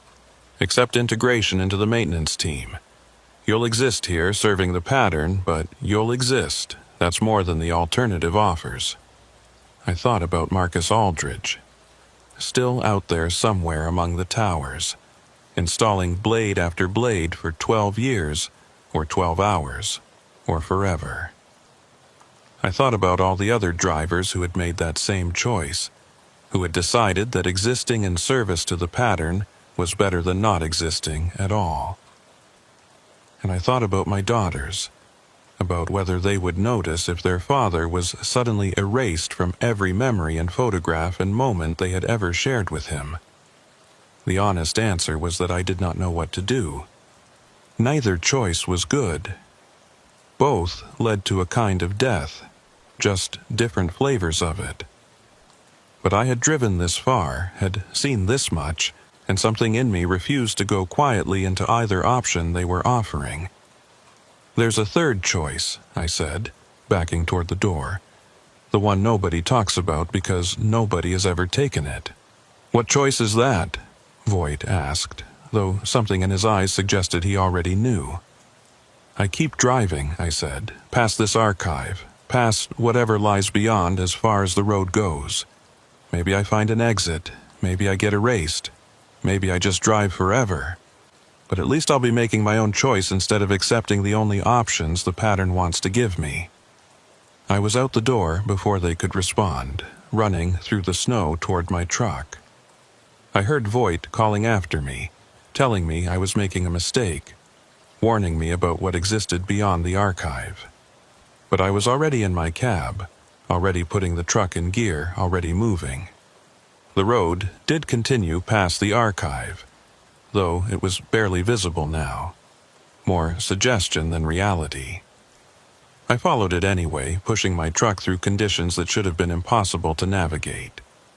Behind me, I could hear the vehicles starting up, beginning another pursuit.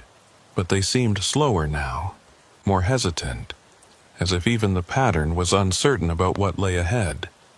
The landscape around me began to dissolve completely. The shifting ground, the swirling snow, the abandoned trucks, all of it faded into white nothingness.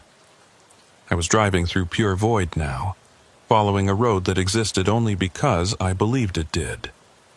The dashboard lights in my cab flickered and dimmed. The heater stopped working. Even the sound of my engine grew distant and muffled. Marcus Aldridge's voice came through the radio one last time, faint and breaking up. "Abram, I don't know if you can hear me. I don't know if anyone will ever hear me. But if you make it through, if you find a way out that I couldn't find, tell my family I tried. Tell them I didn't give up. Tell them—" The radio went silent. The dashboard lights went completely dark. The engine noise faded to nothing. But the truck kept moving, rolling forward through the white void on momentum or something else, something beyond physics or logic or any rules I understood. And then, so suddenly, it felt like waking from a dream, I was back on Interstate 94. Real highway, real pavement, real traffic moving in both directions. The storm was still raging, snow falling heavily. But it was normal snow. Natural weather, not the impossible whiteout of the pattern. I checked my mirrors and saw my trailer still attached, my cargo still secured. The dashboard clock was working again, showing 16:22. Nearly 3 hours had passed since I had taken exit 212. I drove for another 20 minutes in stunned silence before pulling into a truck stop outside of Bismarck. I parked and sat in my cab, my hands shaking, trying to process what had happened. Had it been real? Had I actually driven through an impossible place outside of time? Or had I simply hallucinated the whole thing due to stress and storm conditions? Then I remembered the files I had grabbed from the archive. I reached inside my coat and pulled them out. They were still there, still real, yellowed paper covered in typed text and handwritten notes. Documentation of decades of drivers pulled into the pattern. And right on top was my own file, showing 8 previous cycles spanning 32 years. I pulled out my phone and found I had signal again. I called my oldest daughter, needing to hear her voice, needing confirmation that I still existed in her memory. She answered on the second ring, sounding surprised but happy to hear from me. We talked for a few minutes about nothing important, and when we hung up, I felt tears running down my face. I still existed. I had not been erased, but I had not escaped either. I delivered my cargo to Montana the next day, the turbine blades handed over to the customer, just like any normal job. I went home to Bismarck and tried to return to normal life. But I could not stop thinking about exit 212 about Marcus Aldridge still trapped in the Tower field, about all those files documenting drivers pulled into cycles they did not remember. I checked my maps obsessively for weeks afterward, looking for any mention of exit 212. Nothing. I asked other drivers if they had ever heard of a service facility at that location. Nobody had. I even called the North Dakota Department of Transportation and asked about storm shelters on Interstate 94. They told me there was no exit numbered 212 in their system. But I kept the files. I hid them in my house where my daughters would not find them, where nobody would accidentally discover them and think I had lost my mind. And every February, as the 14th approaches, I find myself watching the weather forecasts obsessively, dreading the sight of a winter storm warning for the region. Because I know the pattern is still there. I know exit 212 will appear again when the conditions are right, when the storm reaches the proper intensity and the date aligns. And I know that sometime in the next 4 years, maybe in 2027 on February 14th, I will be hauling another load through North Dakota when the snow starts falling and the signs start appearing. And when that happens, I will have to make a choice again. Cycle through and forget, or follow the tracks and risk everything.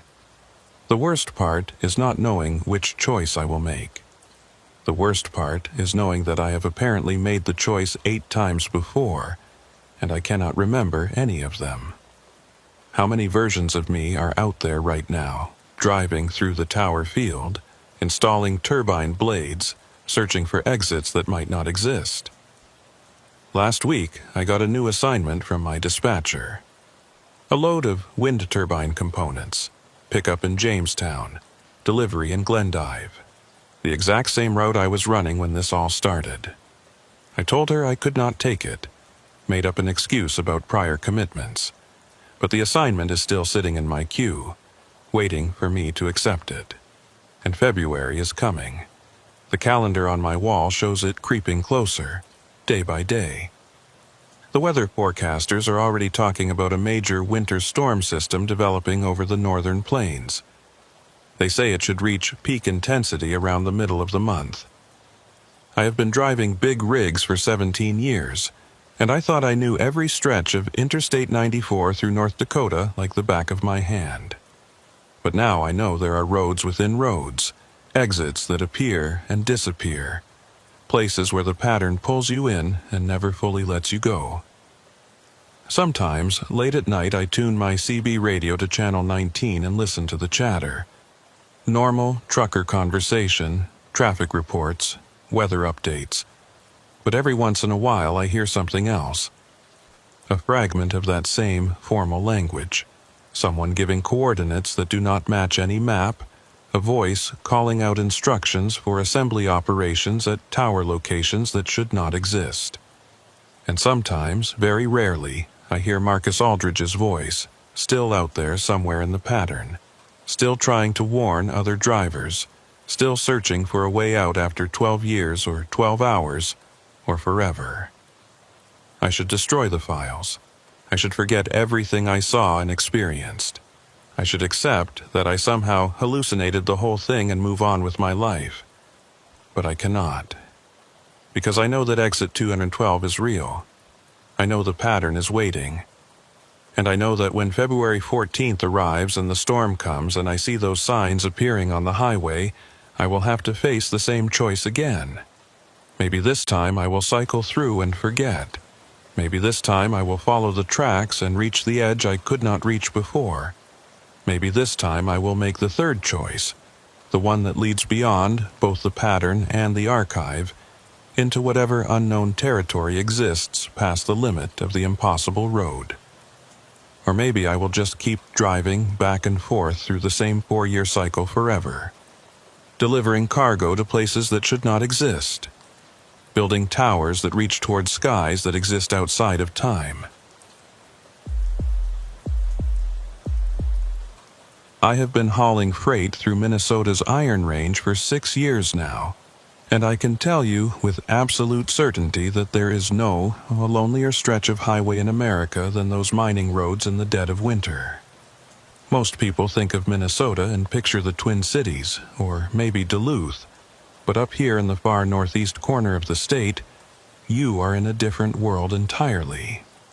Mile after mile of dense pine forest broken only by massive open-pit iron mines, their rust-red walls carved into the frozen earth like wounds that never heal. The towns are small and far apart. The roads are maintained just well enough to keep the mining trucks moving, and when a winter storm rolls in off Lake Superior, you can find yourself completely cut off from civilization faster than you would think possible.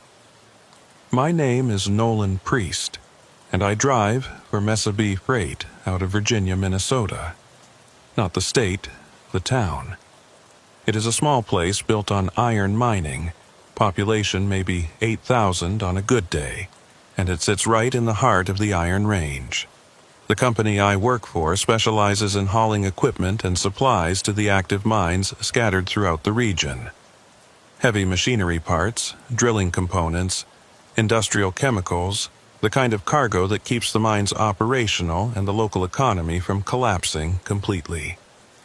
It is steady work that pays better than most trucking jobs because of the difficult conditions and the specialized knowledge required to navigate these roads safely. The roads up here are not like normal highways. Many of them started as mining access routes, rough tracks bulldozed through the wilderness to connect pit operations with processing facilities and rail yards. Over the years, they have been improved and paved, but they still retain that utilitarian character. Sharp curves, steep grades, minimal shoulders, and maintenance that focuses on keeping the surface drivable rather than safe or comfortable. In summer, you deal with logging trucks and tourist traffic heading to the boundary waters. In winter, you deal with ice, snow, and isolation that can turn deadly if you are not prepared. I learned to drive these roads from my father, who hauled taconite pellets for 30 years before his back gave out and forced him into retirement. He taught me to respect the Iron Range, to understand that the land up here does not care about your schedule or your plans. The weather changes fast. The roads can become impassable without warning, and help is often hours away if you get into trouble. The key to survival is knowing your limits, planning ahead, and never taking unnecessary risks just to meet a deadline. But sometimes the weather and the roads conspire against you in ways that no amount of planning can prevent. And that is exactly what happened to me last January during what the Weather Service later called the worst ice storm to hit the region in 20 years. I was hauling a load of replacement drill bits and hydraulic components to a mine site outside of Babbitt, a tiny town about an hour northeast of Virginia. The load was not particularly heavy, maybe 30,000 pounds total, but the equipment was expensive and the mine was desperate for it. One of their primary drills had broken down, and without those parts they would have to shut down an entire section of the operation. My dispatcher had impressed upon me the urgency of the delivery, but she had also made it clear that I should not take any risks if the weather turned bad. The forecast that morning had not looked particularly threatening. The meteorologists were calling for light snow and temperatures in the teens, typical January conditions for northern Minnesota. But anyone who has spent time in this region knows that weather forecasts are more like educated guesses than reliable predictions. The proximity to Lake Superior creates microclimates that can spawn localized storms with intensity that catches even experienced forecasters by surprise. I left Virginia around 10 in the morning, giving myself plenty of time to make the delivery and return before dark. The first hour of driving was uneventful. Highway 169 North was clear and dry, with just a few patches of snow on the shoulders. Traffic was light, mostly other commercial vehicles and a few hardy locals going about their business. The sky was overcast, but not threatening, just the typical gray ceiling that settles over the region for weeks at a time during winter. The trouble started when I turned off the main highway onto County Road 21, the mining access road that would take me the final 20 miles to the Babbitt site. This was a rougher road, 2 lanes of asphalt that wound through dense forest and skirted the edges of several abandoned pit mines. The county maintained it well enough for daily traffic, but it was not designed for bad weather. There were no snowplow stations nearby, no salt trucks standing by, no emergency services within easy reach. About 5 miles down County Road 21, I noticed the temperature starting to drop. My dashboard thermometer showed 18 degrees when I left the highway, but now it was reading 12 and falling. The wind had picked up too, gusting hard enough to rock my trailer occasionally. And then I saw the first drops of freezing rain hitting my windshield, tiny pellets of ice that the wipers smeared across the glass instead of clearing away. Freezing rain is every trucker's nightmare, especially on roads like these. It starts innocently enough, just a light precipitation that seems harmless. But it builds up fast, coating everything it touches with a layer of clear ice that is nearly invisible and slicker than anything else you will encounter on the road. Black ice, we call it, because it takes on the color of whatever surface it is coating. On asphalt, it looks like wet pavement, which makes it even more dangerous because drivers do not realize they are on ice until they lose traction. I slowed down immediately, dropping my speed from 50 to 35. My truck was equipped with good winter tires and I had plenty of experience driving in bad conditions, but black ice does not care about your equipment or your experience. It will take your wheels out from under you faster than you can react if you are not extremely careful. I turned on my 4-way flashers and moved to the center of the lane, trying to avoid the shoulders where ice would accumulate first. The freezing rain intensified over the next few miles, and I could see the road surface taking on that telltale wet sheen that indicated ice formation.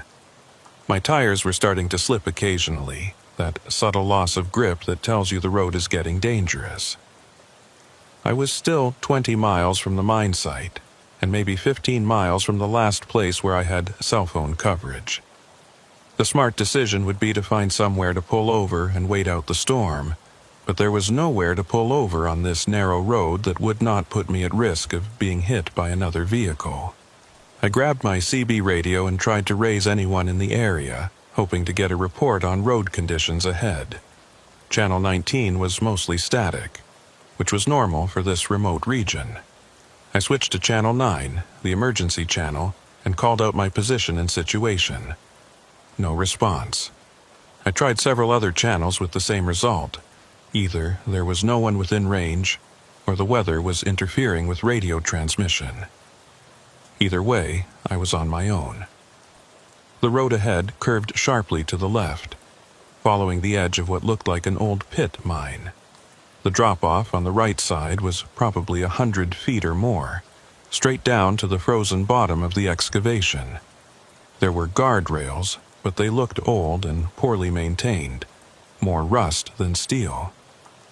I downshifted and took the curve at maybe 15 miles per hour, feeling my trailer start to swing out behind me as the tires fought for grip on the ice-covered asphalt.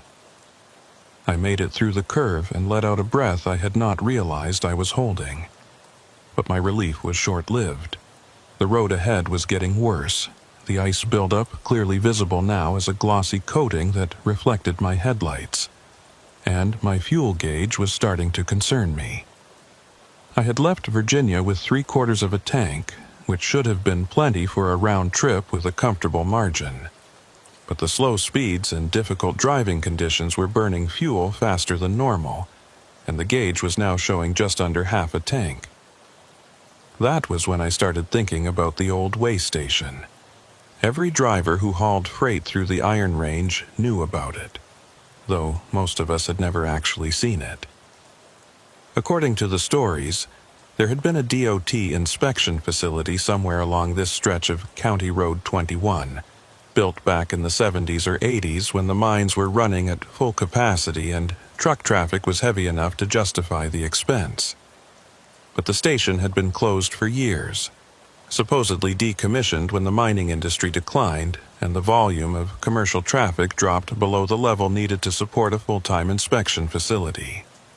Some drivers claimed the station was still there, Abandoned but intact, its buildings and scale platforms slowly being reclaimed by the forest.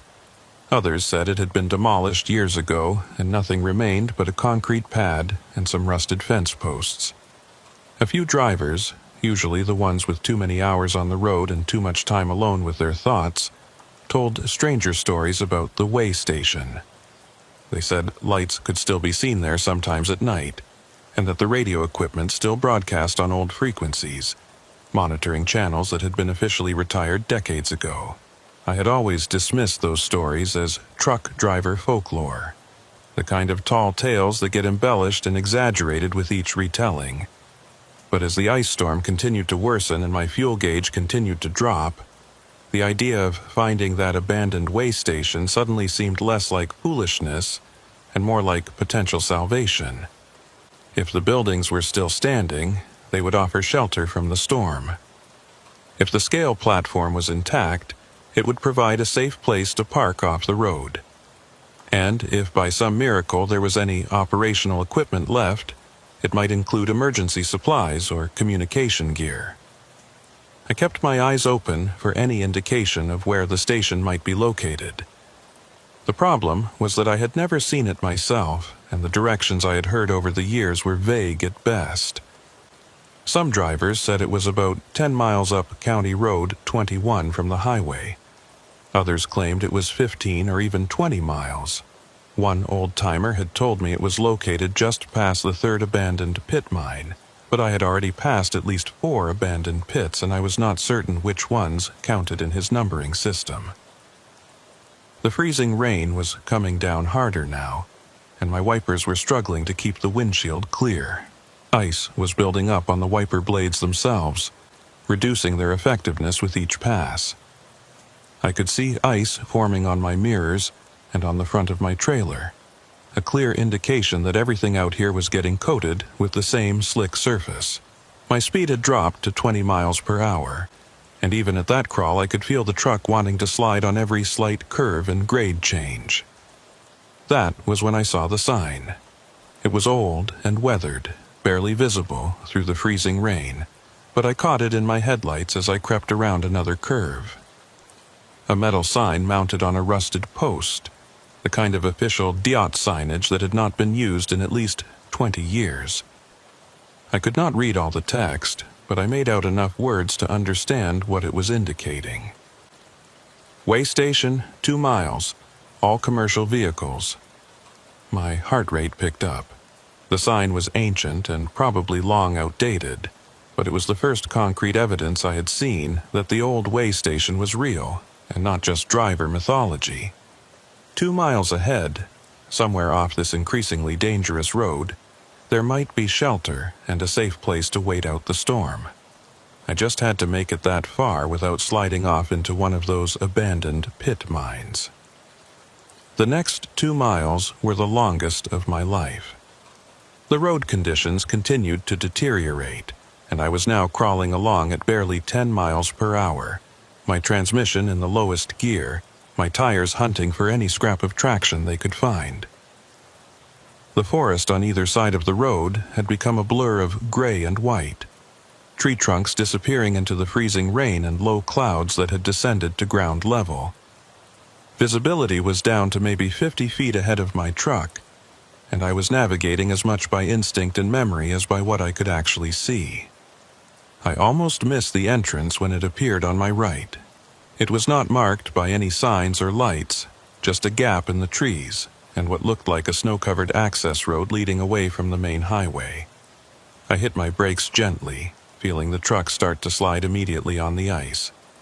I eased off the brake and let momentum carry me forward until I could make the turn, my trailer swinging wide behind me as I maneuvered onto the access road.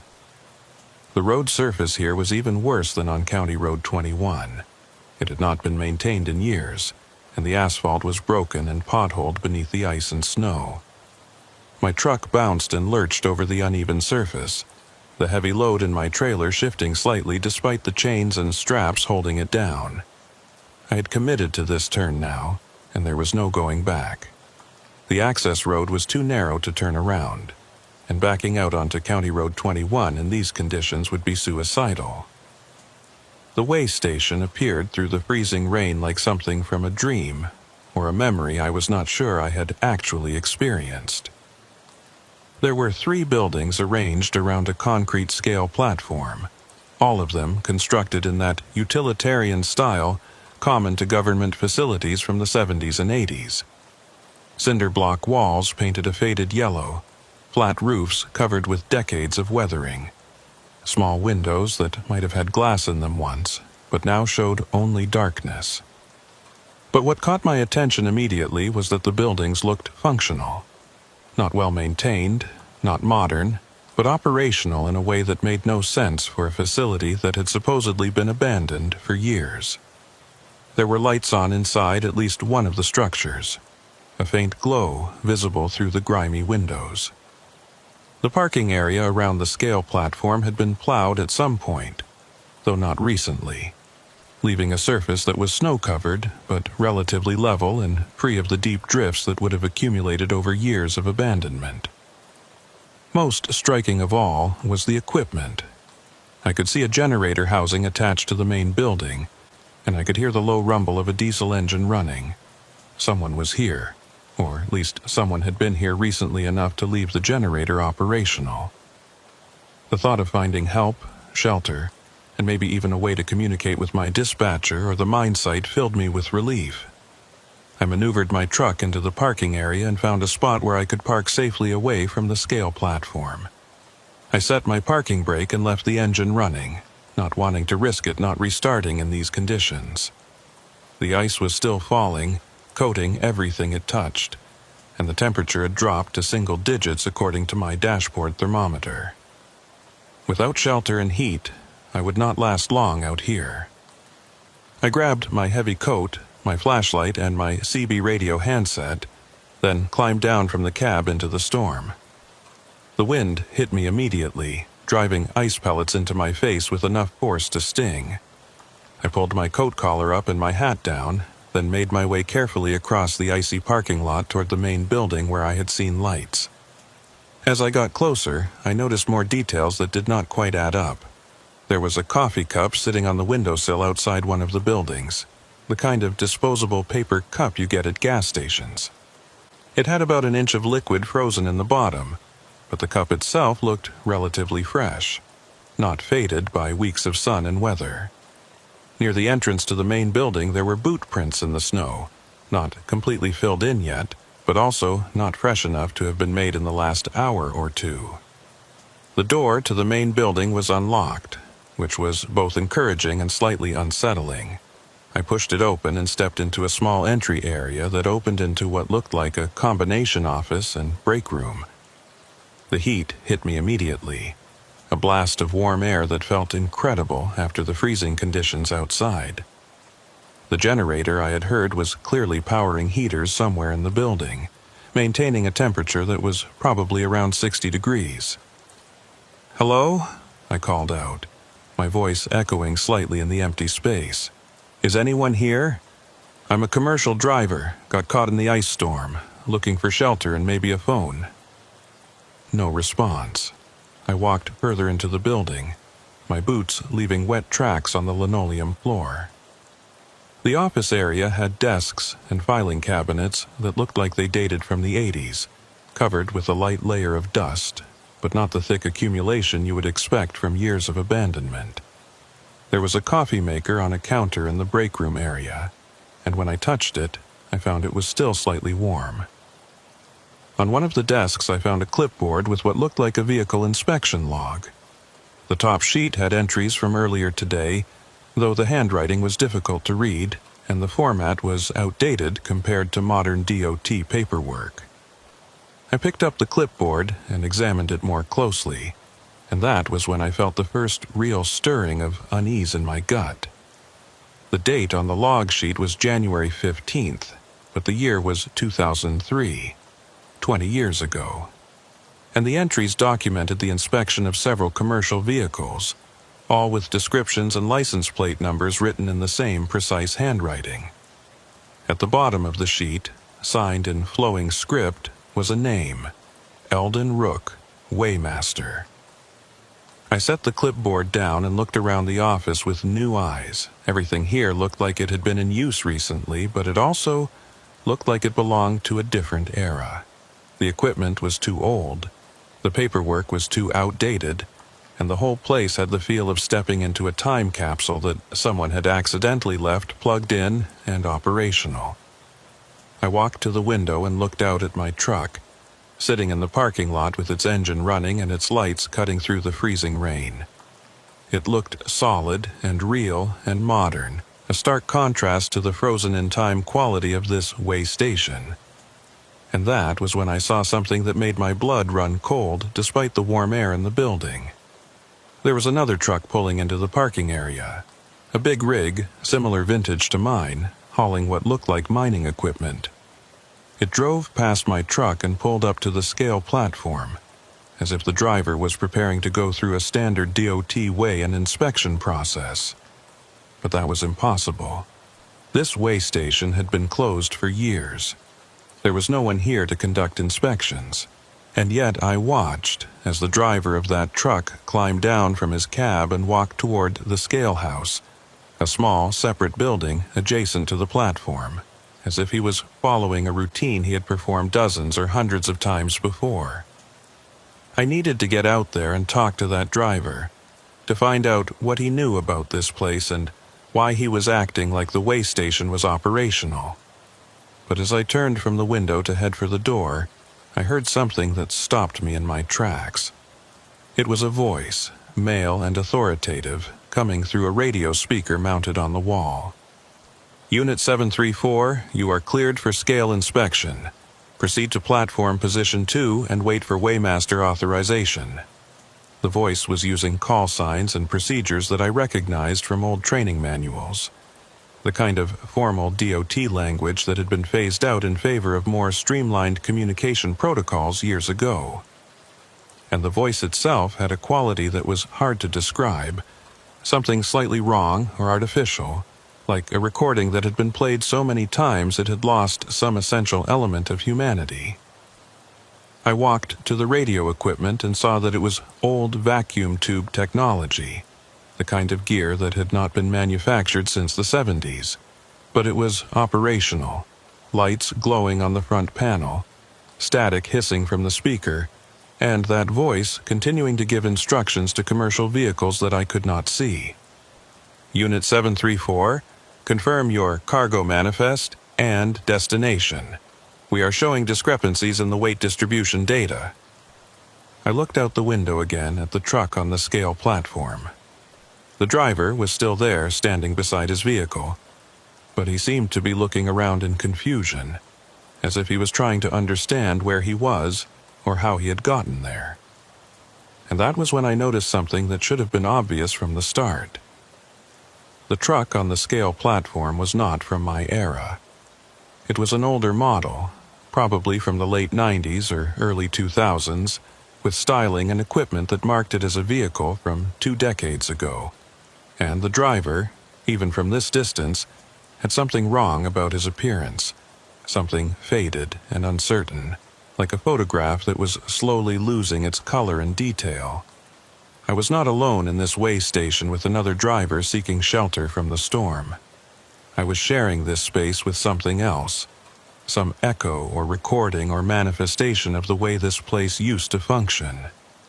And that voice on the radio, that formal authoritative voice giving instructions and requesting information, was not coming from any human source.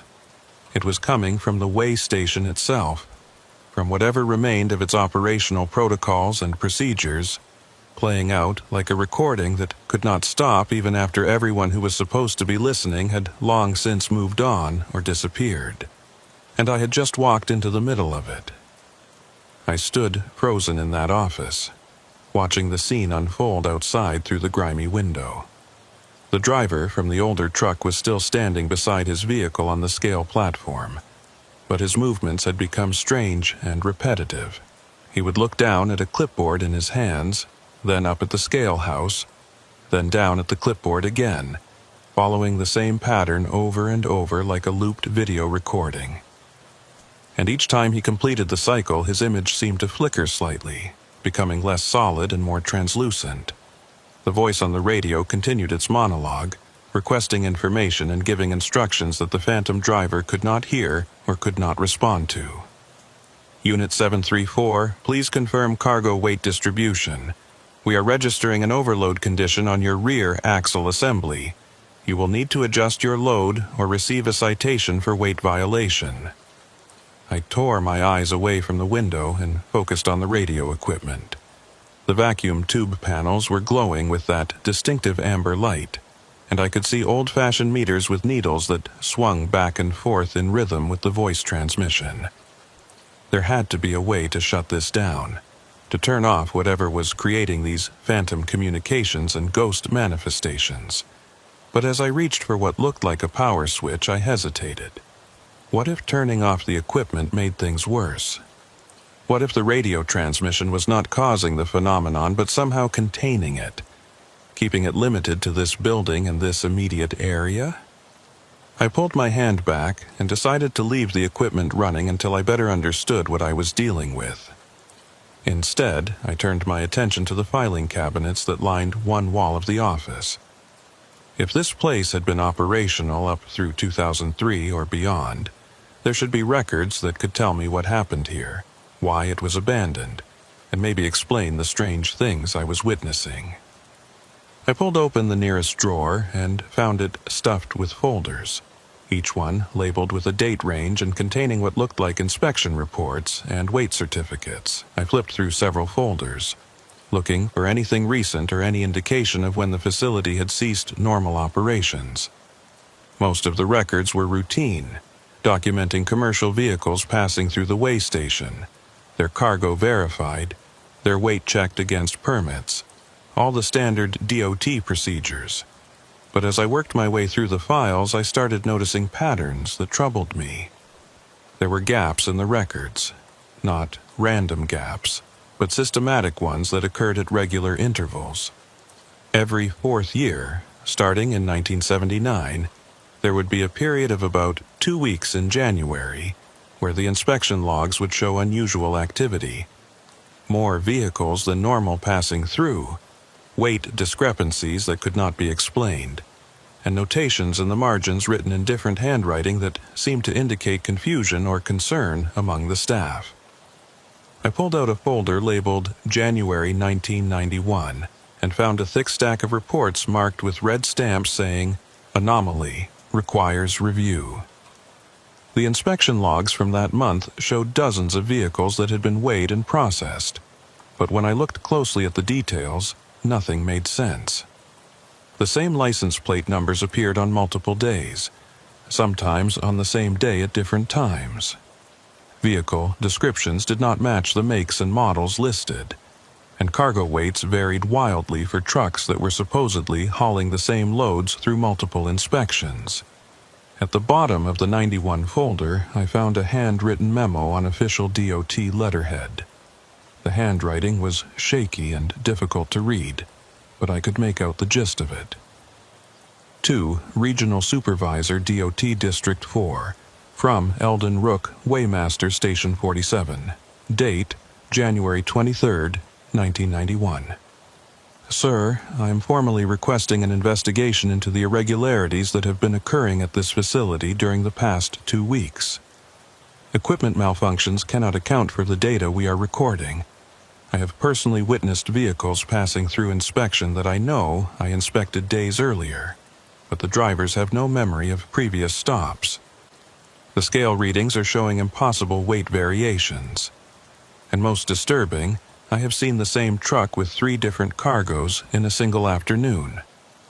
I have served at this station for 12 years, and I have never encountered anything like this. I am requesting either immediate technical support or temporary closure of the facility until we can determine what is causing these phenomena.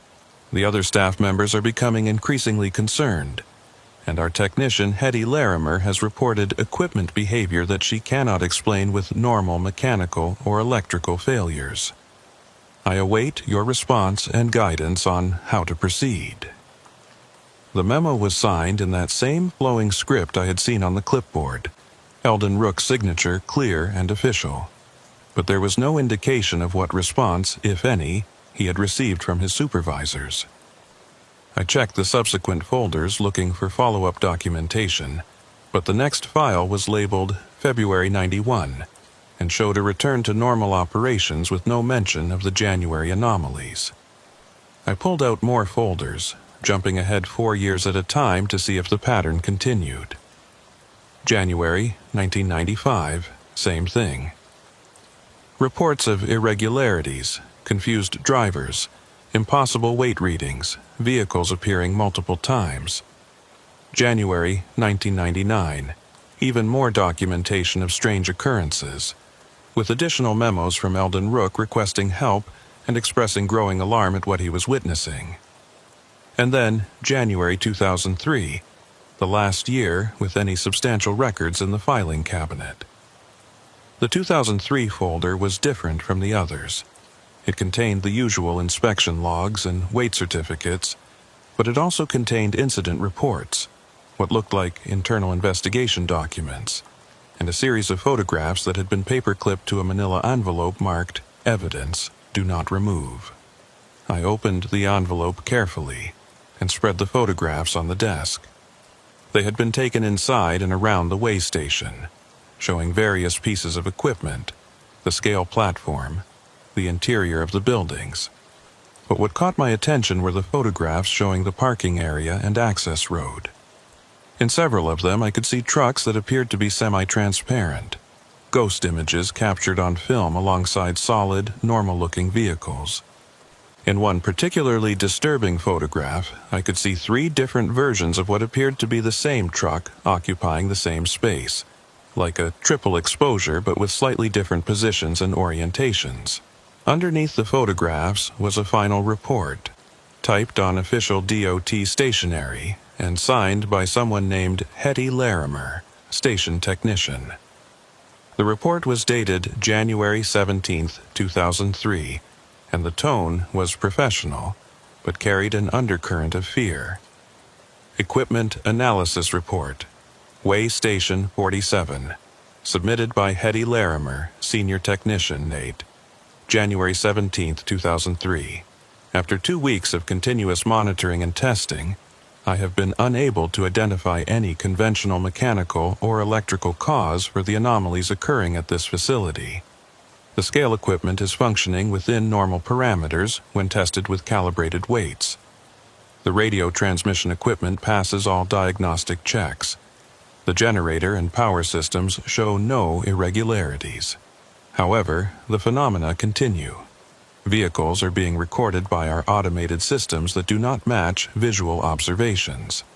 Radio transmissions are being received on frequencies that should be inactive. The scale platform is registering weights for vehicles that are not physically present on the platform. Most concerning is the temporal inconsistency I have documented. On 3 separate occasions, I have witnessed vehicles entering the facility that I later confirmed, through vehicle registration databases, were not manufactured until years after the date they supposedly passed through our station. On 2 occasions, I encountered commercial drivers who claimed to have no memory of previous inspections that our logs clearly show they underwent. I have reviewed the historical records for this facility and discovered that similar phenomena have been documented every 4 years, going back to at least 1979. Each occurrence lasts approximately 2 weeks in January, then ceases abruptly. During these periods, the weigh station appears to be operating in multiple timeframes simultaneously, creating overlaps and intersections that should not be possible. I am recommending immediate closure of this facility pending a full investigation by specialists with expertise in whatever is causing these occurrences.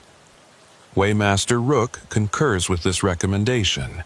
We cannot continue to operate a DOT inspection facility under these conditions. The report ended there, with Hetty Larimer's signature and a notation that copies had been sent to multiple levels of DOT administration. But there was nothing in the file indicating what response the report had received or what actions had been taken. I checked the remaining folders and found that they ended abruptly after January 2003. There were no records for February or any subsequent months. It was as if the way station had simply ceased to exist as far as official documentation was concerned. I sat down at the desk and tried to process what I was reading. This place had been experiencing temporal anomalies for decades, regular occurrences that happened every 4 years in January.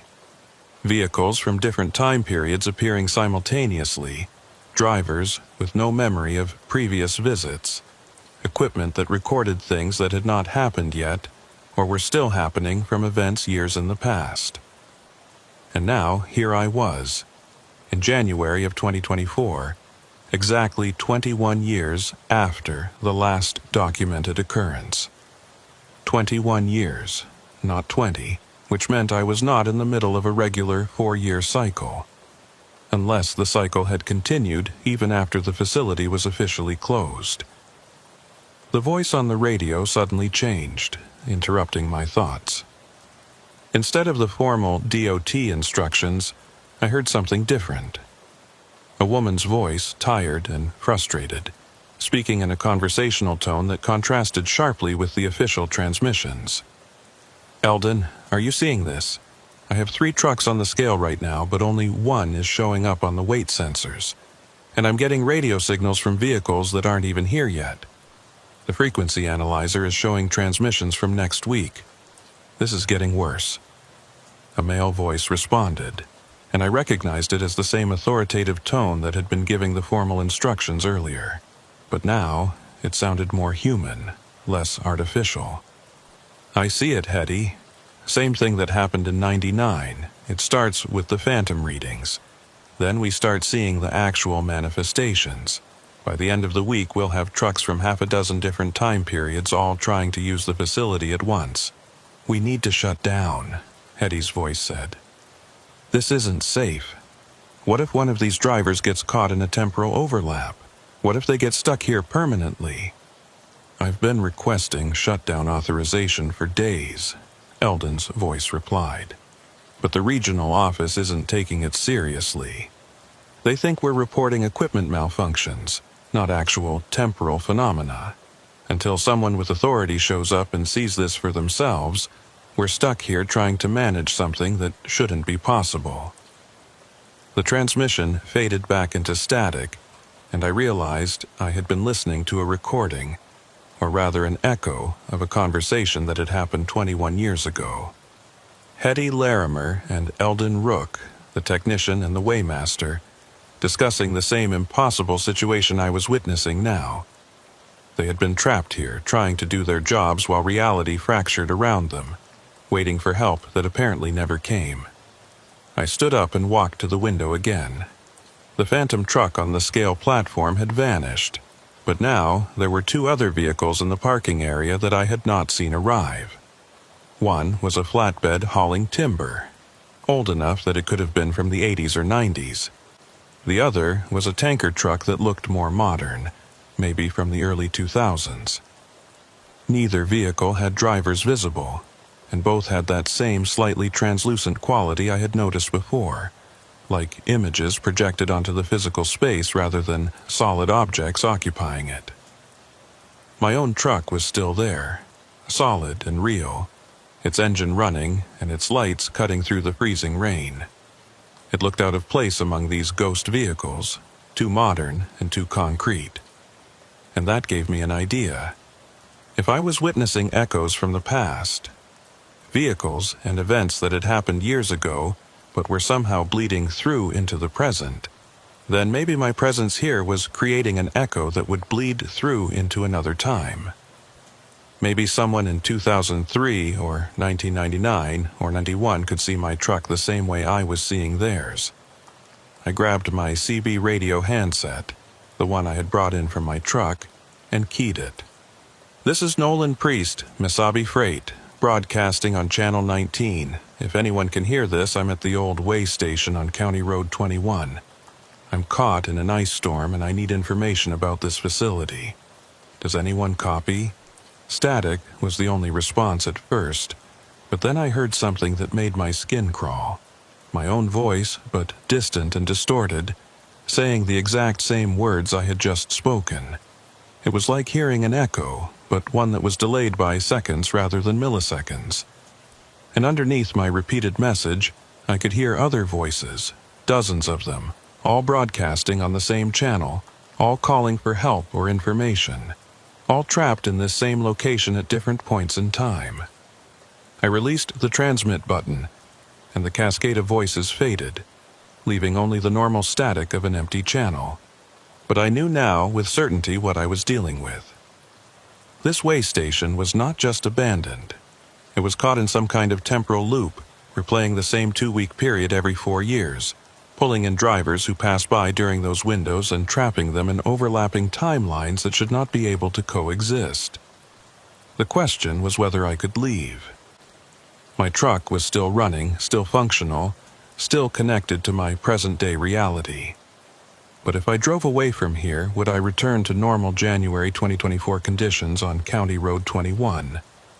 Or would I find myself displaced in time, arriving at the Babbitt mine site 20 years too early or too late? A ghost driver in a ghost truck passing through a world that had moved on without me? I needed more information before I made any decisions. The filing cabinets had given me historical context, but I needed to understand the mechanism, the cause of these temporal anomalies. There had to be something that triggered the phenomena, some explanation for why it happened every 4 years, and why it centered on this specific location. I walked to the back of the building where I had seen another door, one that presumably led to the scale house or the generator room. If Hetty Larimer had been trying to document the equipment failures and temporal inconsistencies, she would have focused her investigation on the machinery itself. Maybe she had left notes or findings that would explain what was causing the way station to malfunction across time.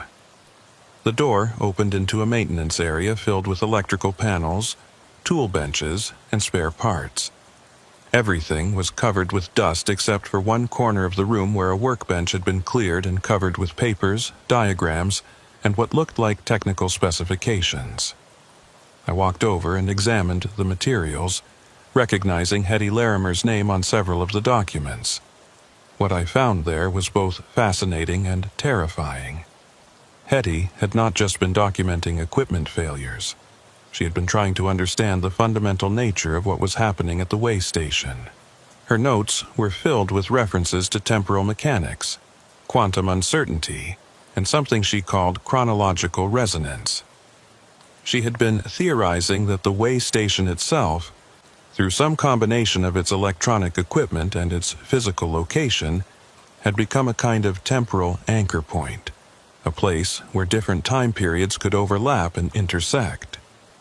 One diagram showed the way station at the center of concentric circles, each circle labeled with a year: 1913, 1983, 1907, 1991, and so on, in 4-year intervals. Lines connected the circles at specific points, and those connection points were all labeled with dates in January. Hetty had mapped out the pattern, showing how the temporal overlaps occurred in predictable cycles, always during the same 2-week window, always intensifying until they reached a peak and then suddenly stopped. But what caught my attention was a note she had written in the margin of the diagram, in handwriting that looked hasty and worried. If the pattern continues beyond 2003, the overlaps will start compounding. Multiple timelines intersecting simultaneously instead of sequentially. Anyone caught at the station during a compound overlap could be displaced across multiple time periods. Possible permanent temporal dislocation must convince them to close facility permanently. I looked at the date on her notes, January 16th, 2003, the day before she had submitted her final report.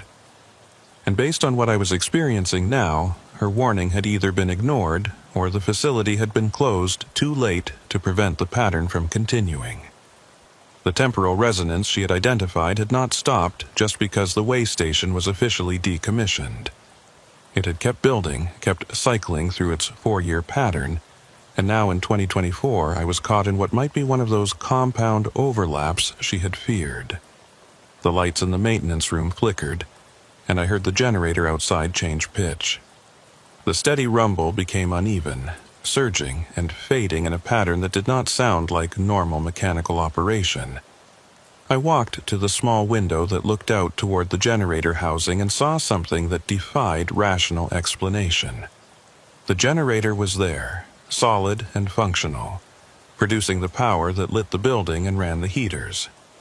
But overlapping it, occupying the same space, I could see other versions of the generator in different states of repair. One looked brand new, its housing pristine and unmarked. Another looked old and rusted, barely functional, and a third was partially disassembled, surrounded by tools and parts that flickered in and out of visibility. I was seeing the generator as it existed in multiple time periods simultaneously. And if I could see that, then the temporal overlap was intensifying.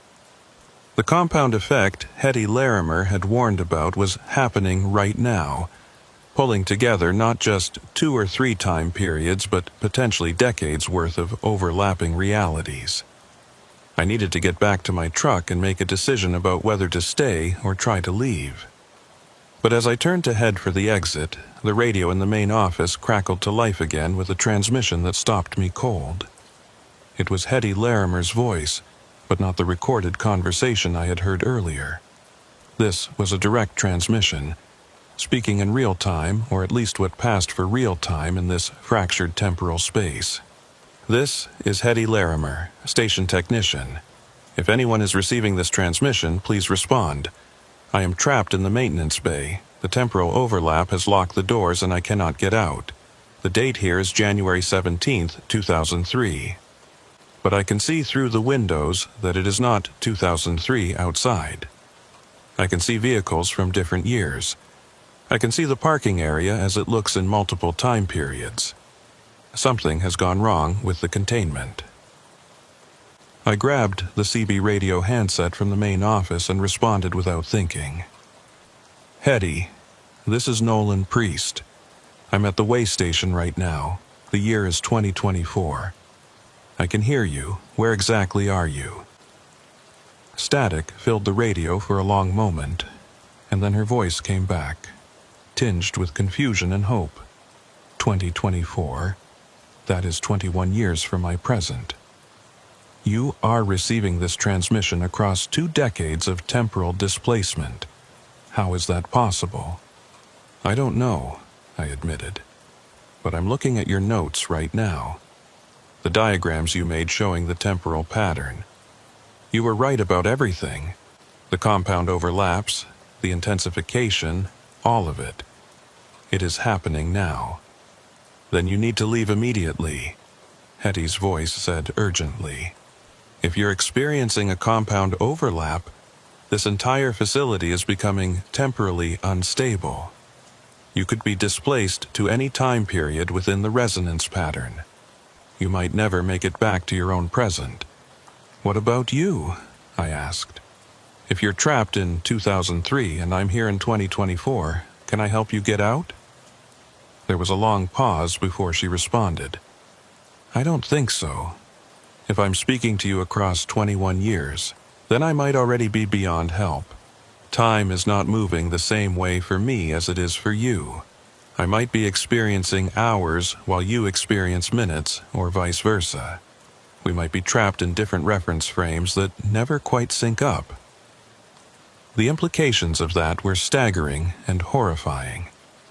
Hetty Larimer had been trapped in a temporal pocket for 21 years, possibly experiencing subjective time at a different rate, isolated from normal causality. And I was on the verge of joining her unless I could find a way to break free of the way station's temporal influence. I'm going to try to reach the access road, I said into the radio. If I can get far enough from the facility, maybe I can break out of the temporal resonance. Be careful, Hetty's voice warned. The boundaries of the resonance field are not stable. You might cross what you think is the edge, only to find yourself deeper in the overlap. The only certain way to escape is to wait for the cycle to end. In past occurrences, the phenomena always stopped after 14 days. 14 days? I looked out the window at the ice storm still raging outside. I can't wait that long. I'll run out of fuel, I'll run out of food. And you said yourself this is a compound overlap. The normal rules might not apply. Then you are taking a serious risk, Hetty said. But it might be your only chance. Just remember, if you do make it out, tell them what happened here. Tell them the way station needs to be demolished, not just closed. As long as the structure exists, the temporal resonance will continue. Every 4 years, more drivers will get caught in it. I acknowledged her warning and clipped the radio to my belt. It was time to make my choice.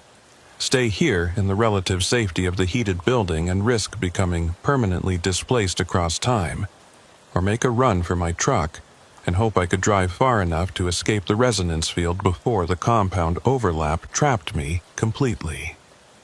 Looking out at the parking area, I could now see at least a dozen vehicles, all from different time periods, all occupying the same space in ways that should have been physically impossible. My truck was still there among them, still solid and real. But for how much longer? I grabbed my coat and headed for the door, ready to make my escape attempt. Behind me, the radio continued to crackle with transmissions from multiple time periods. Voices calling out across decades, all trapped in the same impossible moment that kept repeating at the black ice way station. I pushed through the door and back into the ice storm, the cold hitting me like a physical blow after the warmth of the heated building. The freezing rain was still falling, maybe even harder than before, coating every surface with that treacherous layer of clear ice. But what stopped me in my tracks was not the weather. It was what the parking area had become. Where there had been maybe a dozen ghost vehicles when I looked out the window moments ago, there were now dozens more. The entire parking area was filled with trucks from different eras, all occupying the same space, all flickering in and out of solidity like a badly tuned television signal. I could see vehicles from the 70s with their distinctive boxy styling, trucks from the 80s and 90s, more modern rigs from the 2000s, and even a few that looked contemporary to my own 2024 model. They were layered on top of each other, transparent and overlapping, creating a dizzying visual effect that made depth perception almost impossible. My truck was still there, and it was still solid. I could see it clearly among all the phantom vehicles, its running lights cutting through the temporal chaos.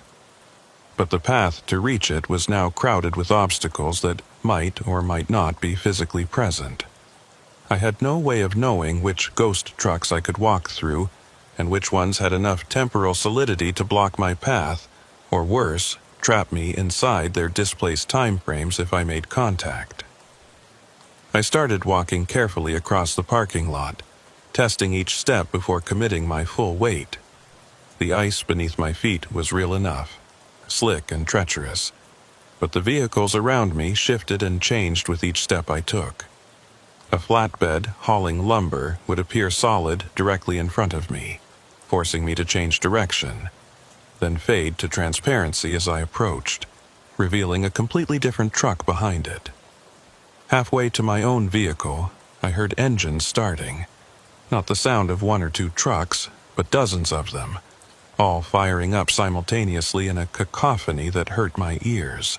The ghost vehicles around me were coming to life, responding to some command or schedule from their respective time periods. I watched as several of them began to move, driving in patterns that made no sense, passing through each other and through solid objects without any indication that they registered the obstacles. One truck, a tanker from what looked like the early 90s, drove directly toward me. I had maybe 3 seconds to decide whether to stand my ground, gambling that it was just a phantom that would pass harmlessly through me, or to dive out of the way and risk serious injury on the ice-covered ground. The truck's headlights were bright and solid-looking, its engine noise loud and real. At the last possible moment, I threw myself to the side. I hit the ground hard, my shoulder taking the brunt of the impact, and slid several feet across the ice. The tanker truck passed through the space where I had been standing, and I felt something as it went by. Not a physical impact, but a sensation of wrongness, like walking through a cold spot in a warm room, or touching something that should be one temperature but feels like another. The truck's displaced timeline brushed against mine, and for just a fraction of a second, I saw through the driver's window into the cab. There was someone behind the wheel. A man, maybe 40 years old, with a confused expression on his face. He was looking around as if trying to figure out where he was, and his lips were moving like he was speaking or calling out for help. Then the truck was past me and fading back into translucency, and the driver's desperate face disappeared along with it. I struggled to my feet, my shoulder aching from the fall, and continued toward my truck more cautiously. The CB radio clipped to my belt crackled continuously now, picking up dozens of overlapping transmissions. I heard Hetty Larimer's voice occasionally, still trapped in her 2003 temporal pocket, calling out warnings and technical information. I heard Eldon Rook giving official way station instructions from various years, his formal tone unchanged across decades. And underneath it all, I heard other drivers, other voices, all confused and frightened, all trying to understand what was happening to them. This is Gerald Paxton, hauling iron ore to the processing facility. I just stopped at the way station for inspection, but everything looks wrong. The equipment is too old. The staff is wearing uniforms from 20 years ago. Can anyone tell me what's happening? This is Marcus Tolliver, refrigerated transport. I'm at some kind of inspection facility, but I can't find any staff. There are other trucks here, but no drivers, and my GPS is showing impossible coordinates. Is anyone receiving this? This is Sandra Brightwell, logging truck en route to International Falls. I stopped here in 2007 for routine inspection, and now I can't leave. Every time I drive toward the exit, I end up back at the scale platform. It's like the roads are looping. Someone please help me. The voices went on and on. A catalog of drivers who had been pulled into the way station's temporal resonance over the decades.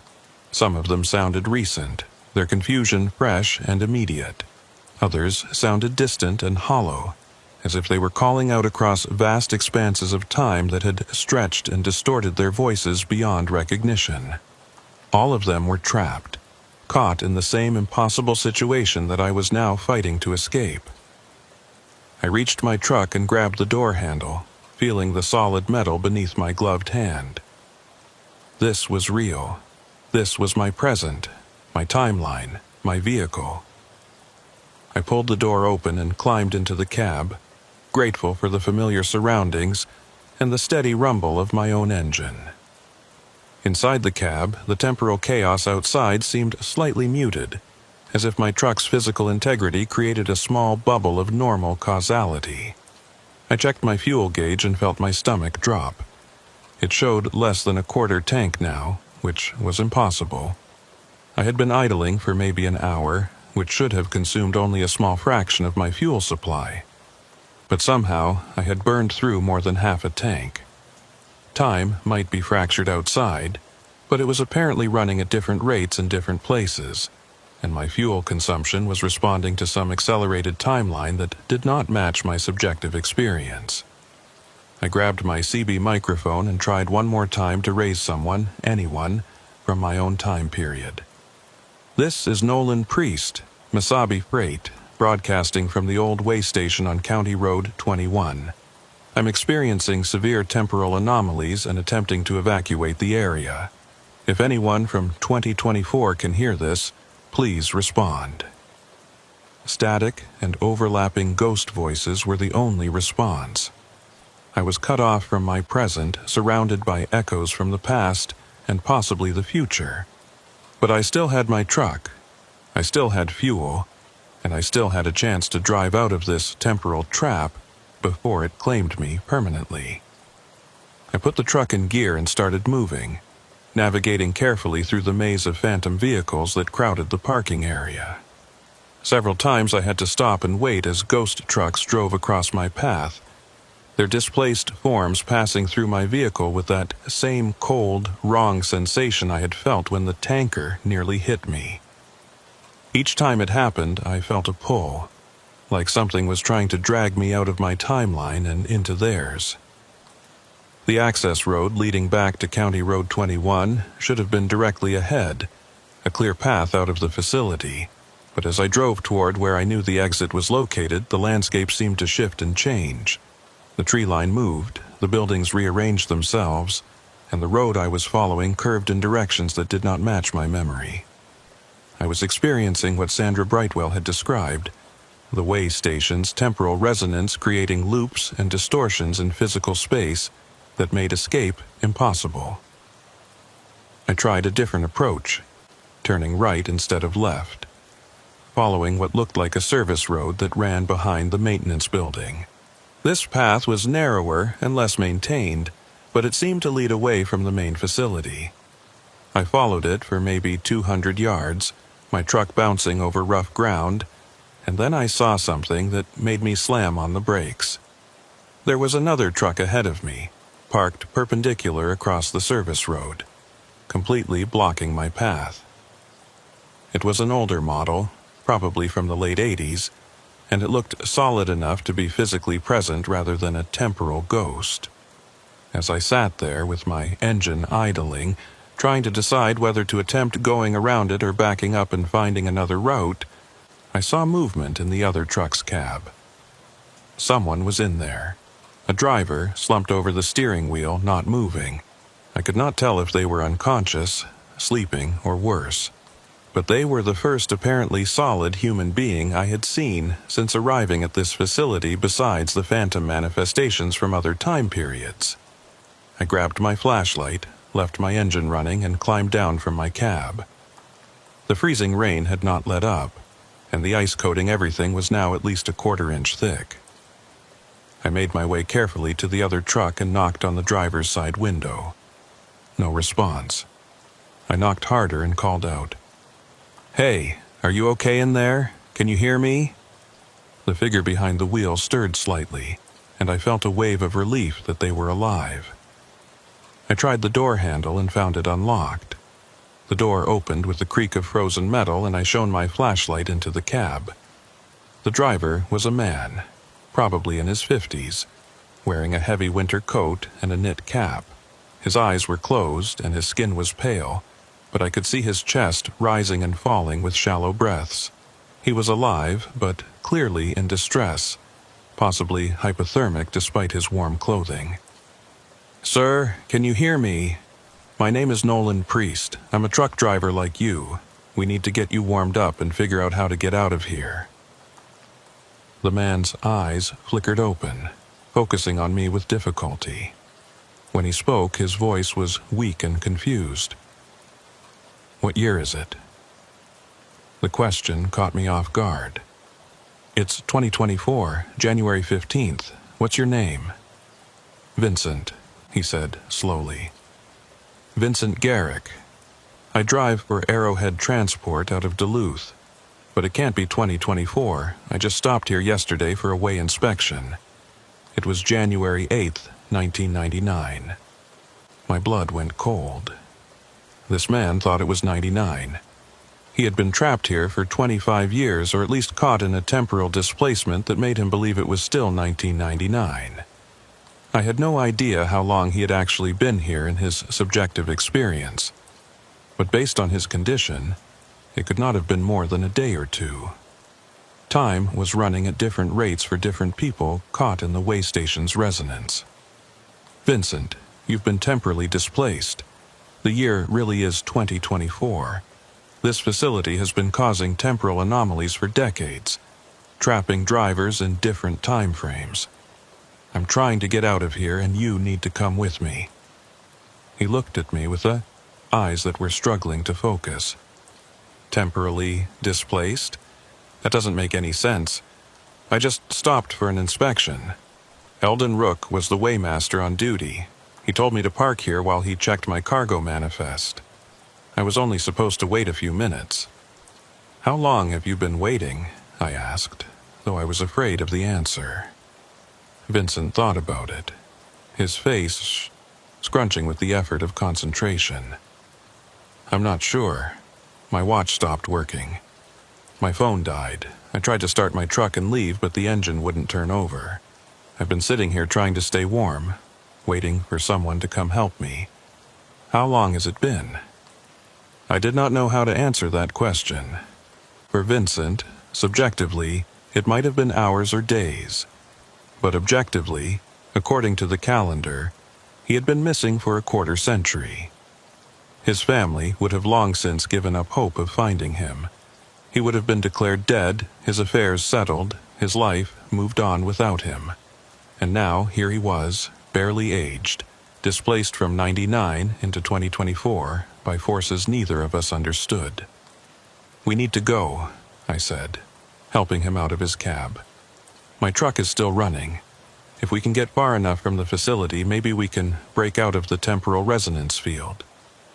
Vincent was weak and unsteady on his feet, and I had to support most of his weight as we made our way back to my truck. The ice made every step treacherous, and the phantom vehicles around us were becoming more active and more solid with each passing minute.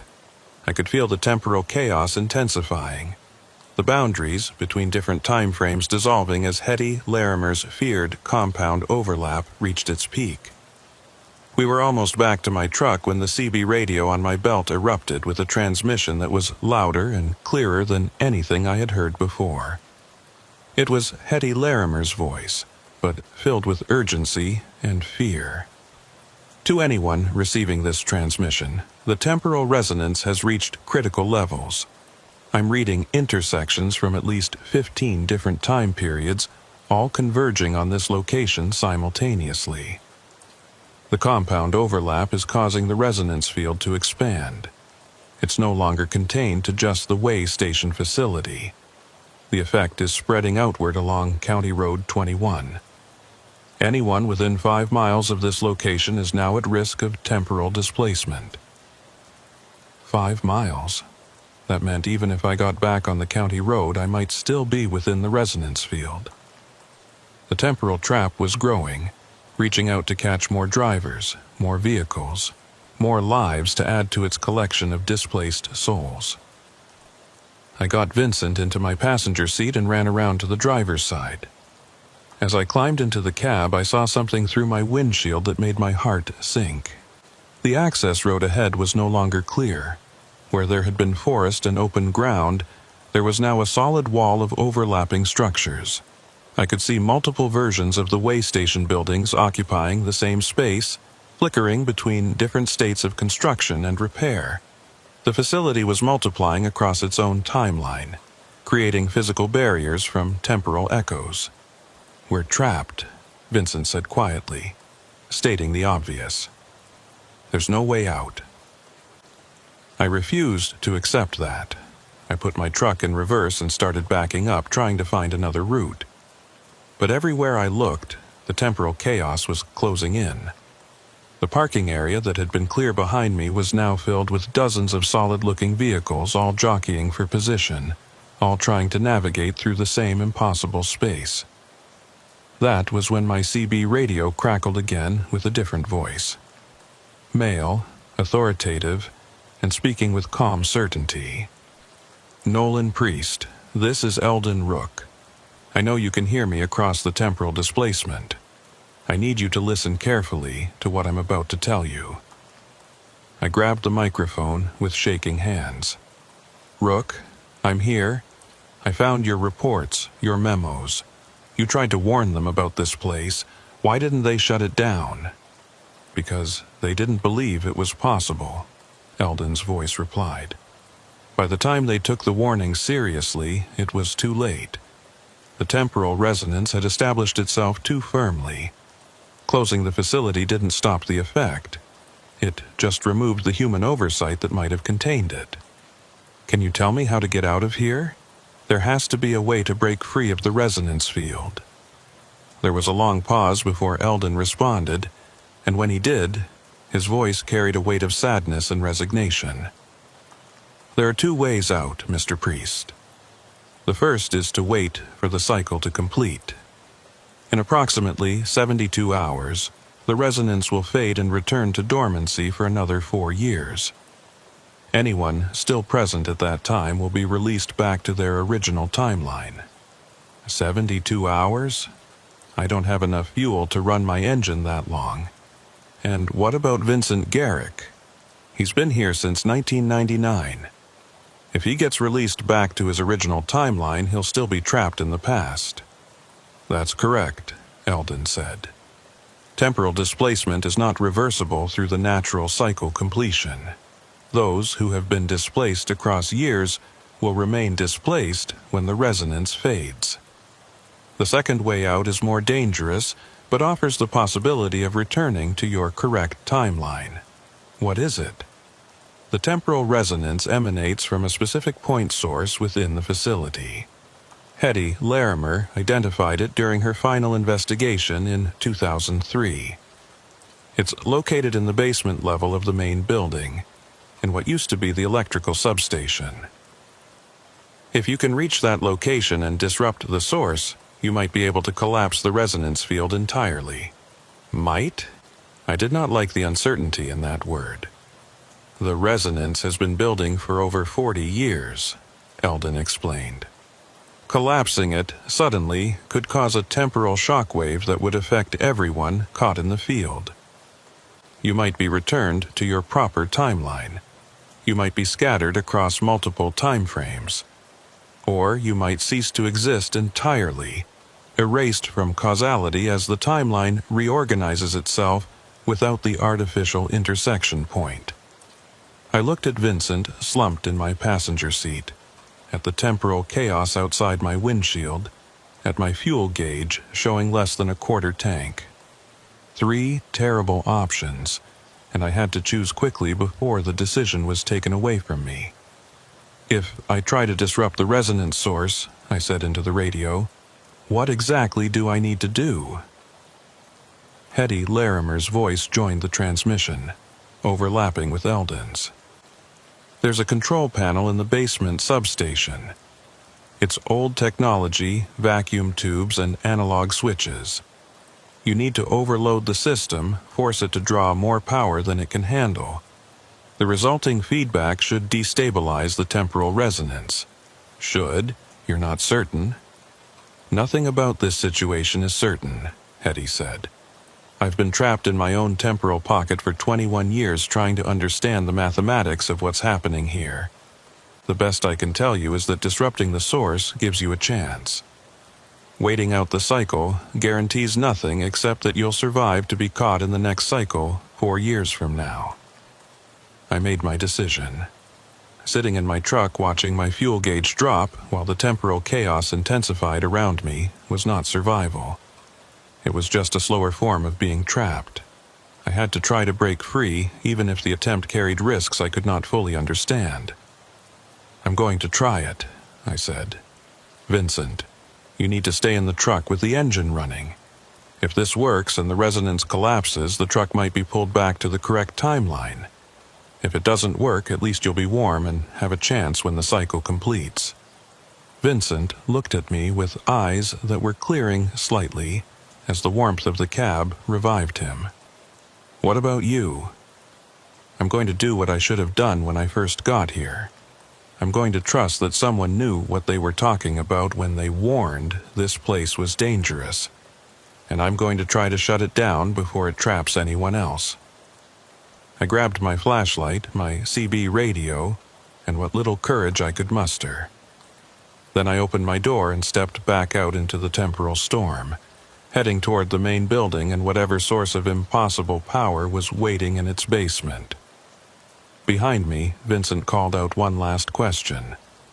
"If this doesn't work, if you don't make it back, what should I tell people? What should I say about what happened here?" I looked back at him through the freezing rain and the flickering ghost trucks that filled the air between us.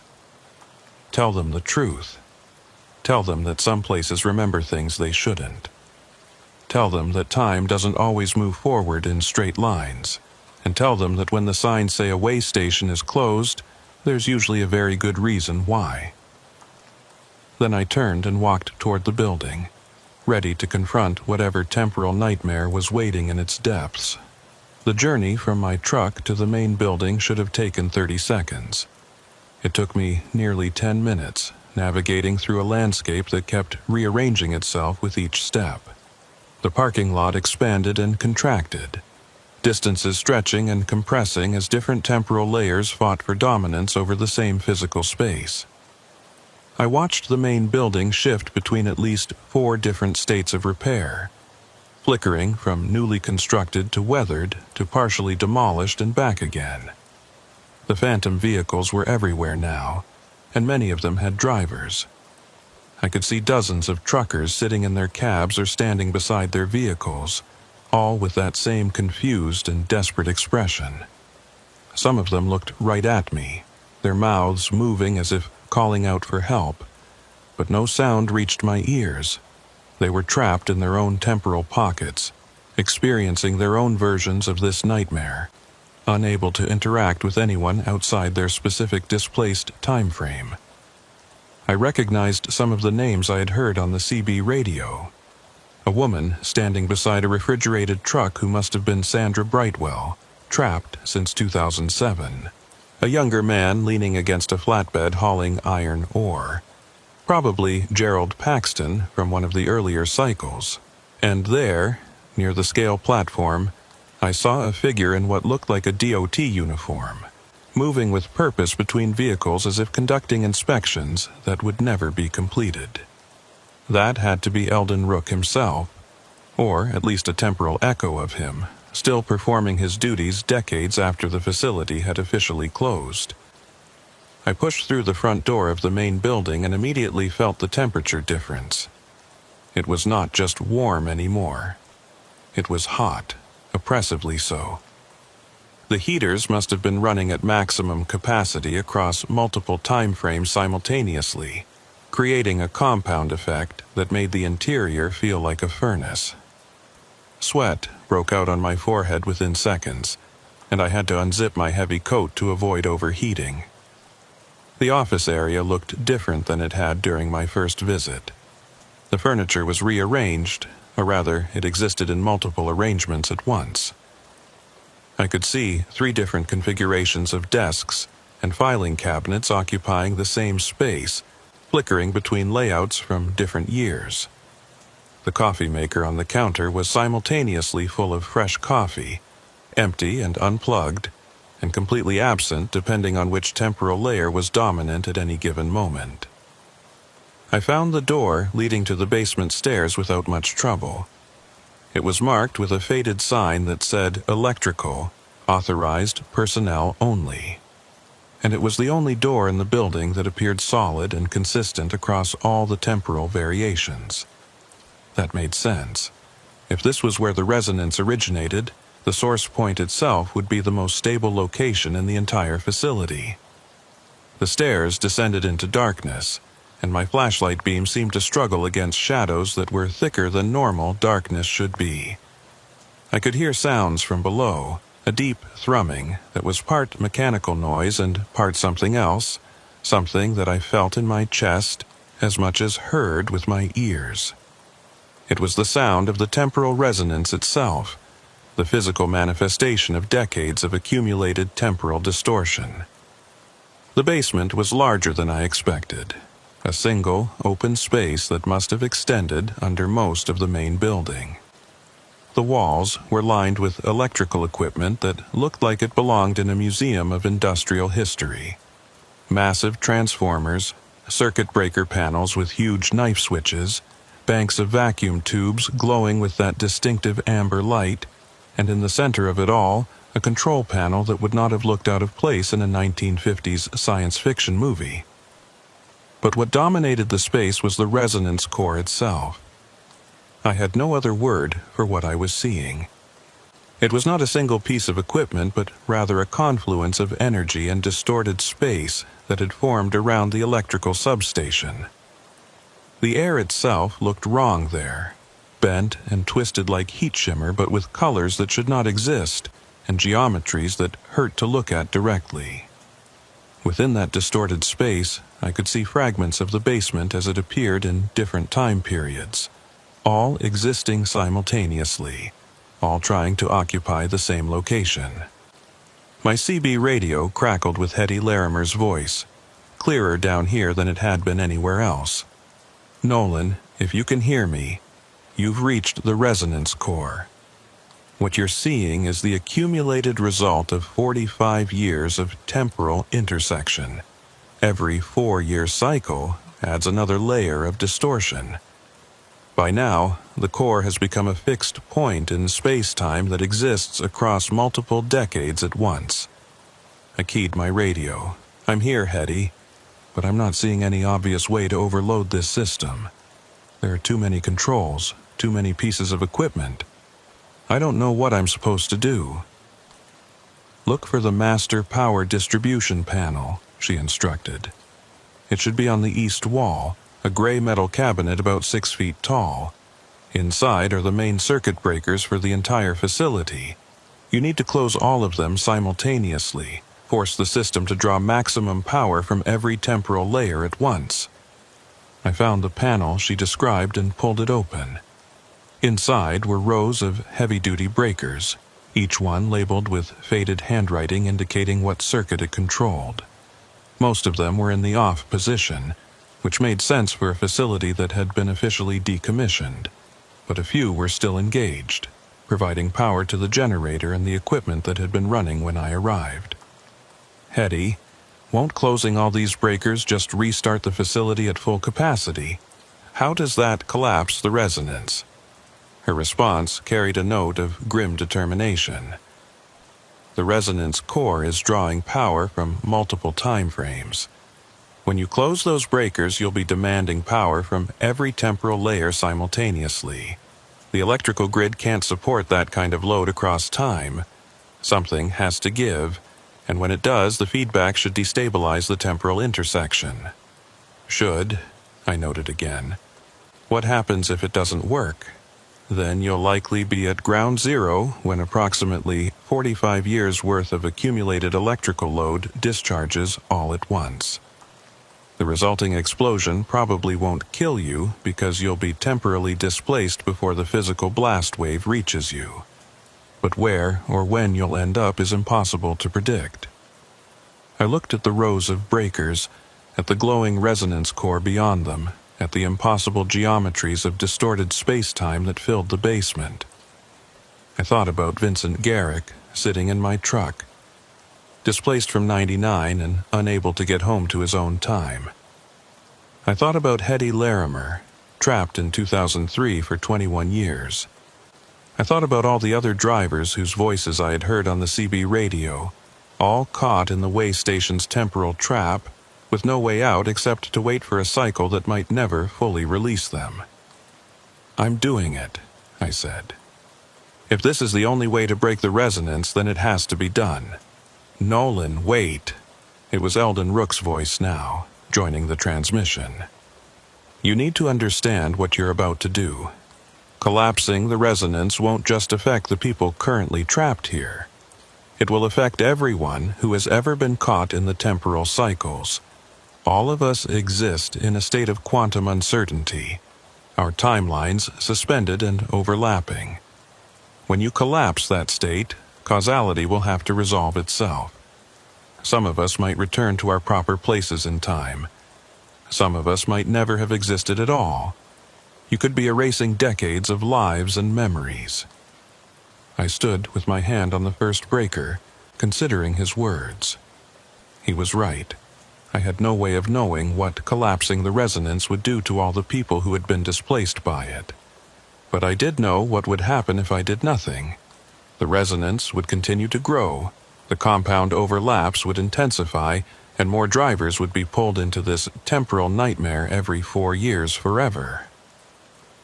"I'm sorry, Eldon," I said quietly, "but this has to end. It should have ended decades ago when you first warned them about the anomalies.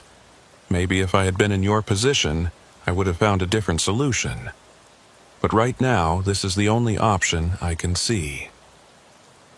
I started closing breakers, working my way down the rows, engaging each circuit one after another.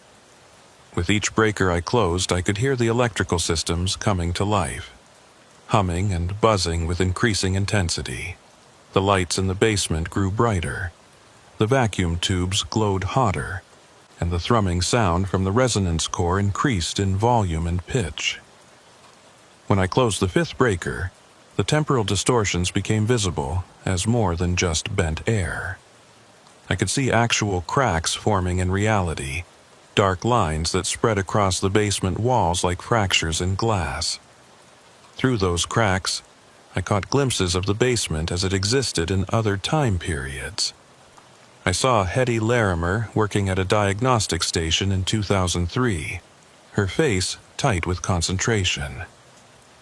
I saw Eldon Rook descending these same stairs in 91, carrying a clipboard and looking worried.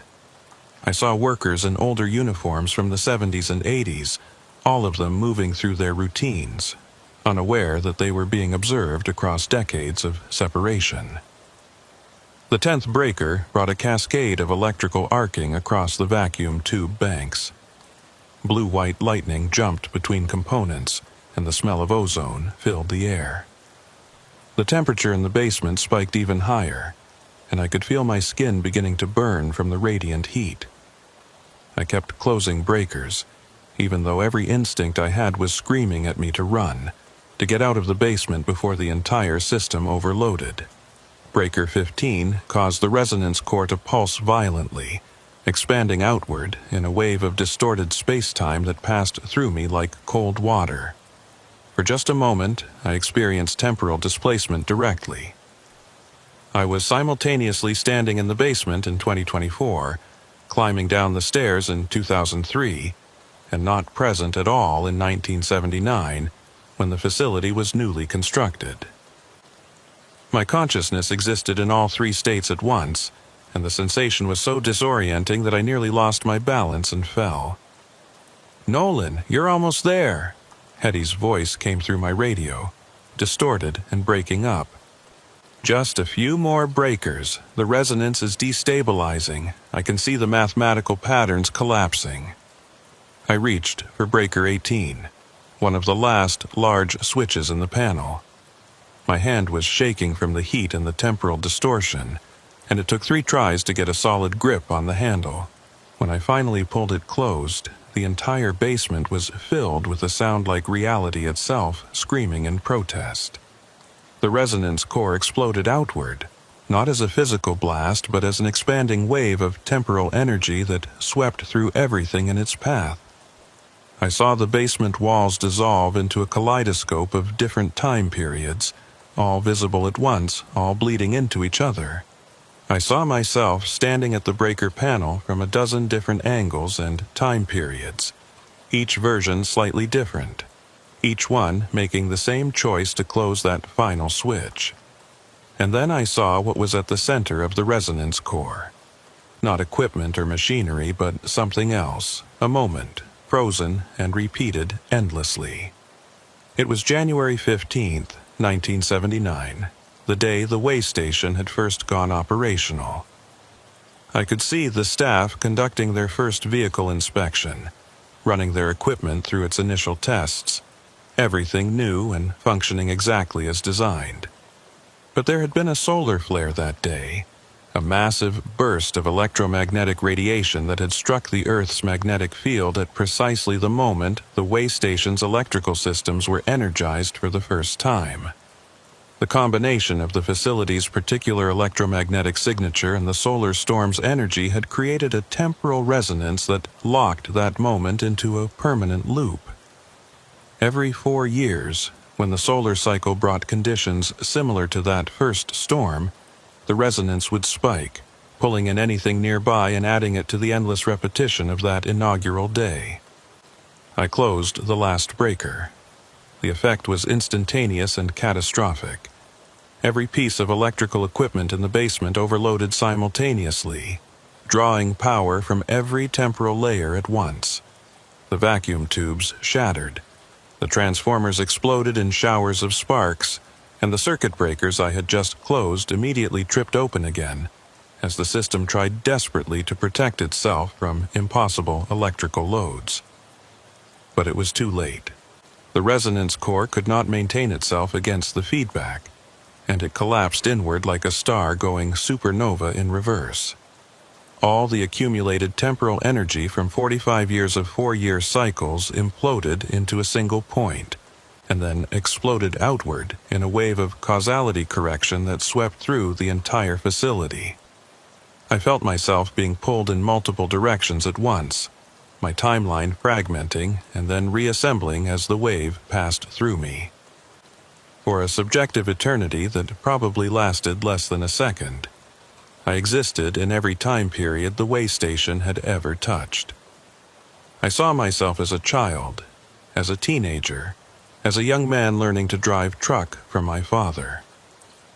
I saw myself in 2024, and in 2028, and in futures that had not happened yet. I saw timelines where I had never stopped at the way station, where I had driven past it in the ice storm and completed my delivery without incident, and then, with a sensation like being slapped awake from a deep sleep, I was back in my body, standing in the basement of the way station with the smell of burning insulation filling my lungs and the sound of collapsing electrical equipment ringing in my ears. The resonance core was gone.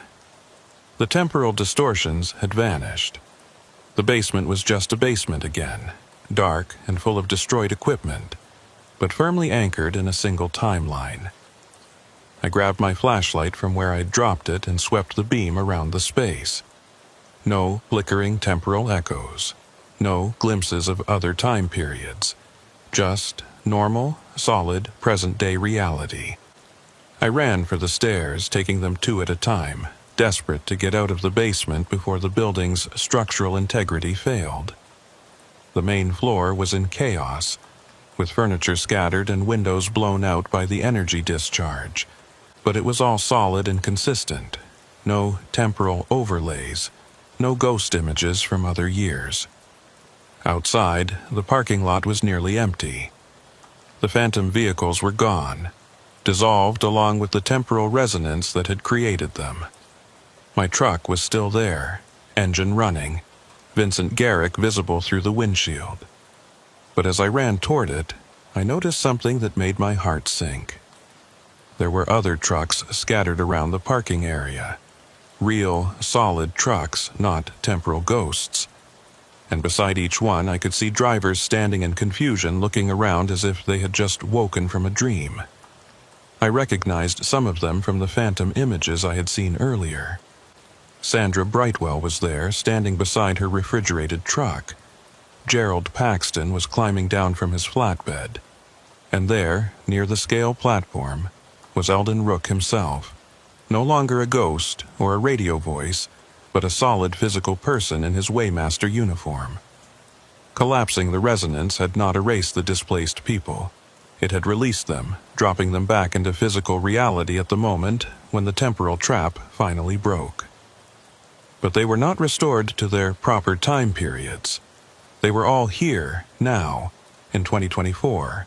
Displaced from their original timelines by years or decades. I reached my truck and pulled open the door. Vincent looked at me with wide eyes. What happened? There was this wave of something, like being underwater and coming up for air, and now, all these other drivers are appearing out of nowhere. The temporal resonance collapsed, I explained, climbing into the cab. Everyone who was trapped in the displaced time frames got dumped back into present-day reality. They're free of the trap, but they're not back in their own times. So I'm really in 2024? I can't go back to 1999? I shook my head. I don't think so. The timelines have resolved. You exist here now, in this present. You'll have to find a way to adjust to a world that moved on without you for 25 years. Vincent slumped in his seat, the implication sinking in. His family would be 25 years older. His job would be long gone. The world he remembered would be fundamentally different in ways he could not yet imagine.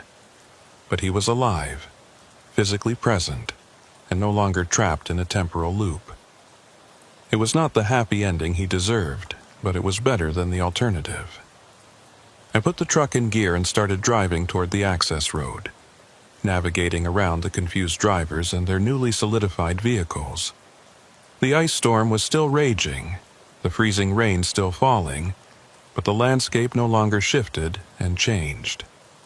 County Road 21 was right where it should be, solid and navigable, leading back to normal roads and normal towns and a normal world that followed normal rules about how time worked.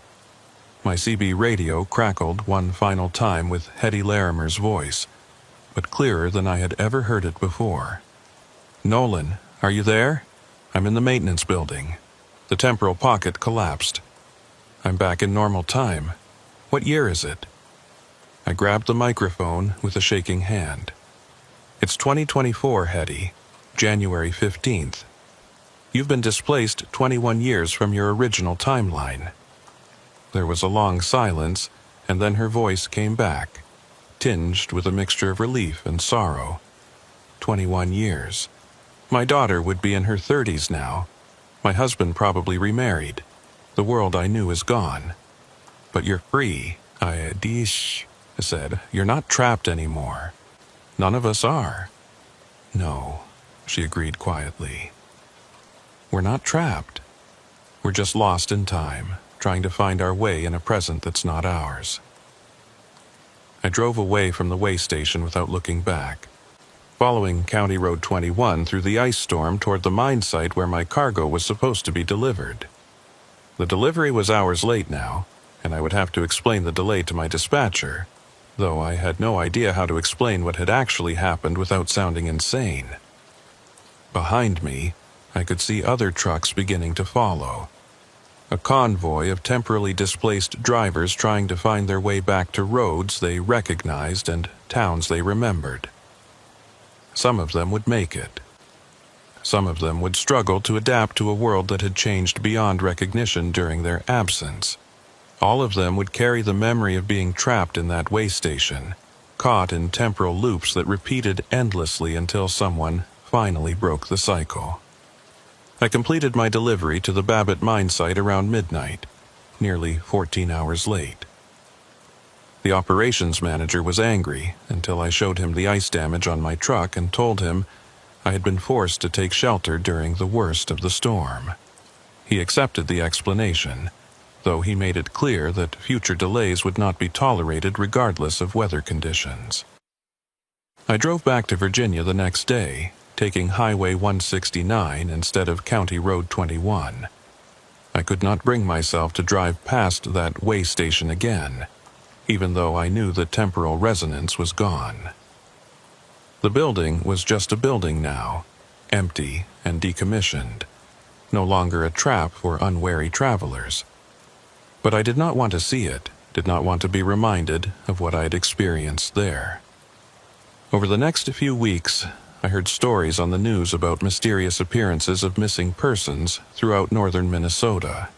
Truck drivers who had been declared dead after disappearing years or decades ago were turning up confused and disoriented, claiming they had just stopped at a way station for a routine inspection. The authorities treated them as cases of amnesia or mental breakdown, unable to accept the truth of what had really happened to them. Vincent Garrick contacted me a month later. He had managed to track down his family and was slowly rebuilding connections with children who had grown up without him and a wife who had mourned and moved on.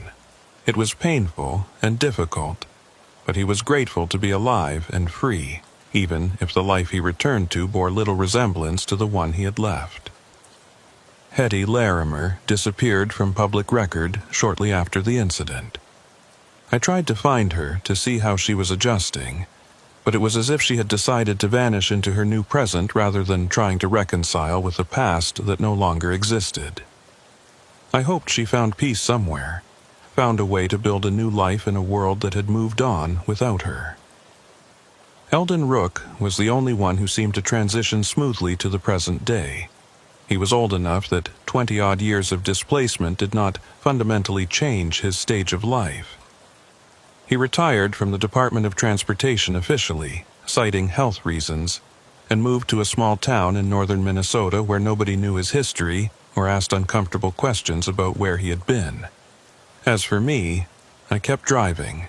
I kept hauling freight through the Iron Range, through those same mining roads and isolated stretches that had led me to the way station in the first place. But I was more careful now about where I stopped during bad weather, more attentive to the warnings that some places carry about their past. The way station itself was demolished 6 months after the incident. The Department of Transportation finally acknowledged that the facility had structural issues and ordered its complete removal. They bulldozed the buildings, ripped up the scale platform, and tore out all the electrical equipment that had created the temporal resonance in the first place. The site was graded flat and allowed to return to forest with no markers or signs indicating what had stood there. But I know. Every time I drive past that stretch of County Road 21, I know what used to be there. And on cold January nights when ice storms blow in off Lake Superior, I sometimes wonder if the temporal resonance is truly gone, or if it is just dormant, waiting for the right conditions to reform and begin trapping drivers again.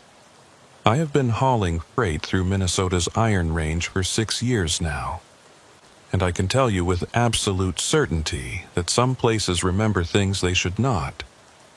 Some places hold on to moments and repeat them long after those moments should have faded into history. And some places, if you are not careful, will pull you in and keep you forever, or at least until someone is brave enough or foolish enough to break the cycle. The way station is gone now. The temporal resonance is collapsed. The trapped drivers are freed, though freedom in the wrong time period carries its own kind of imprisonment. But sometimes, late at night, when I am monitoring Channel 19 on my CB radio, I hear voices that sound familiar. Drivers calling out positions on roads that no longer exist, requesting assistance at facilities that were demolished years ago, speaking in radio protocols that have not been used in decades. And I wonder if we really did collapse the resonance, or if we just broke one cycle and started another. I wonder if somewhere, in some temporal pocket we did not find or could not reach, there are still drivers trapped at the Black Ice way station, waiting for the next cycle to complete, hoping someone will come to free them. The ice storms still come every winter. The mining roads still freeze and become treacherous. And sometimes, when the conditions are just right, when the temperature drops just enough and the freezing rain falls just hard enough, I swear I can see lights in the distance where that way station used to stand. Lights that pulse and glow like equipment that is still running, still operational, still waiting for the next truck to pull in for inspection. I do not stop to investigate. I keep driving, keep hauling my loads, keep following the roads that I know are real and solid and firmly anchored in the present day. Because I learned at that way station that time is not as linear as we like to think. I learned that some places exist in multiple moments at once, and that the boundaries between past and present are thinner than we want to believe. And I learned that sometimes the only way to escape a trap is to spring it, even if you cannot be certain what will be released when you do.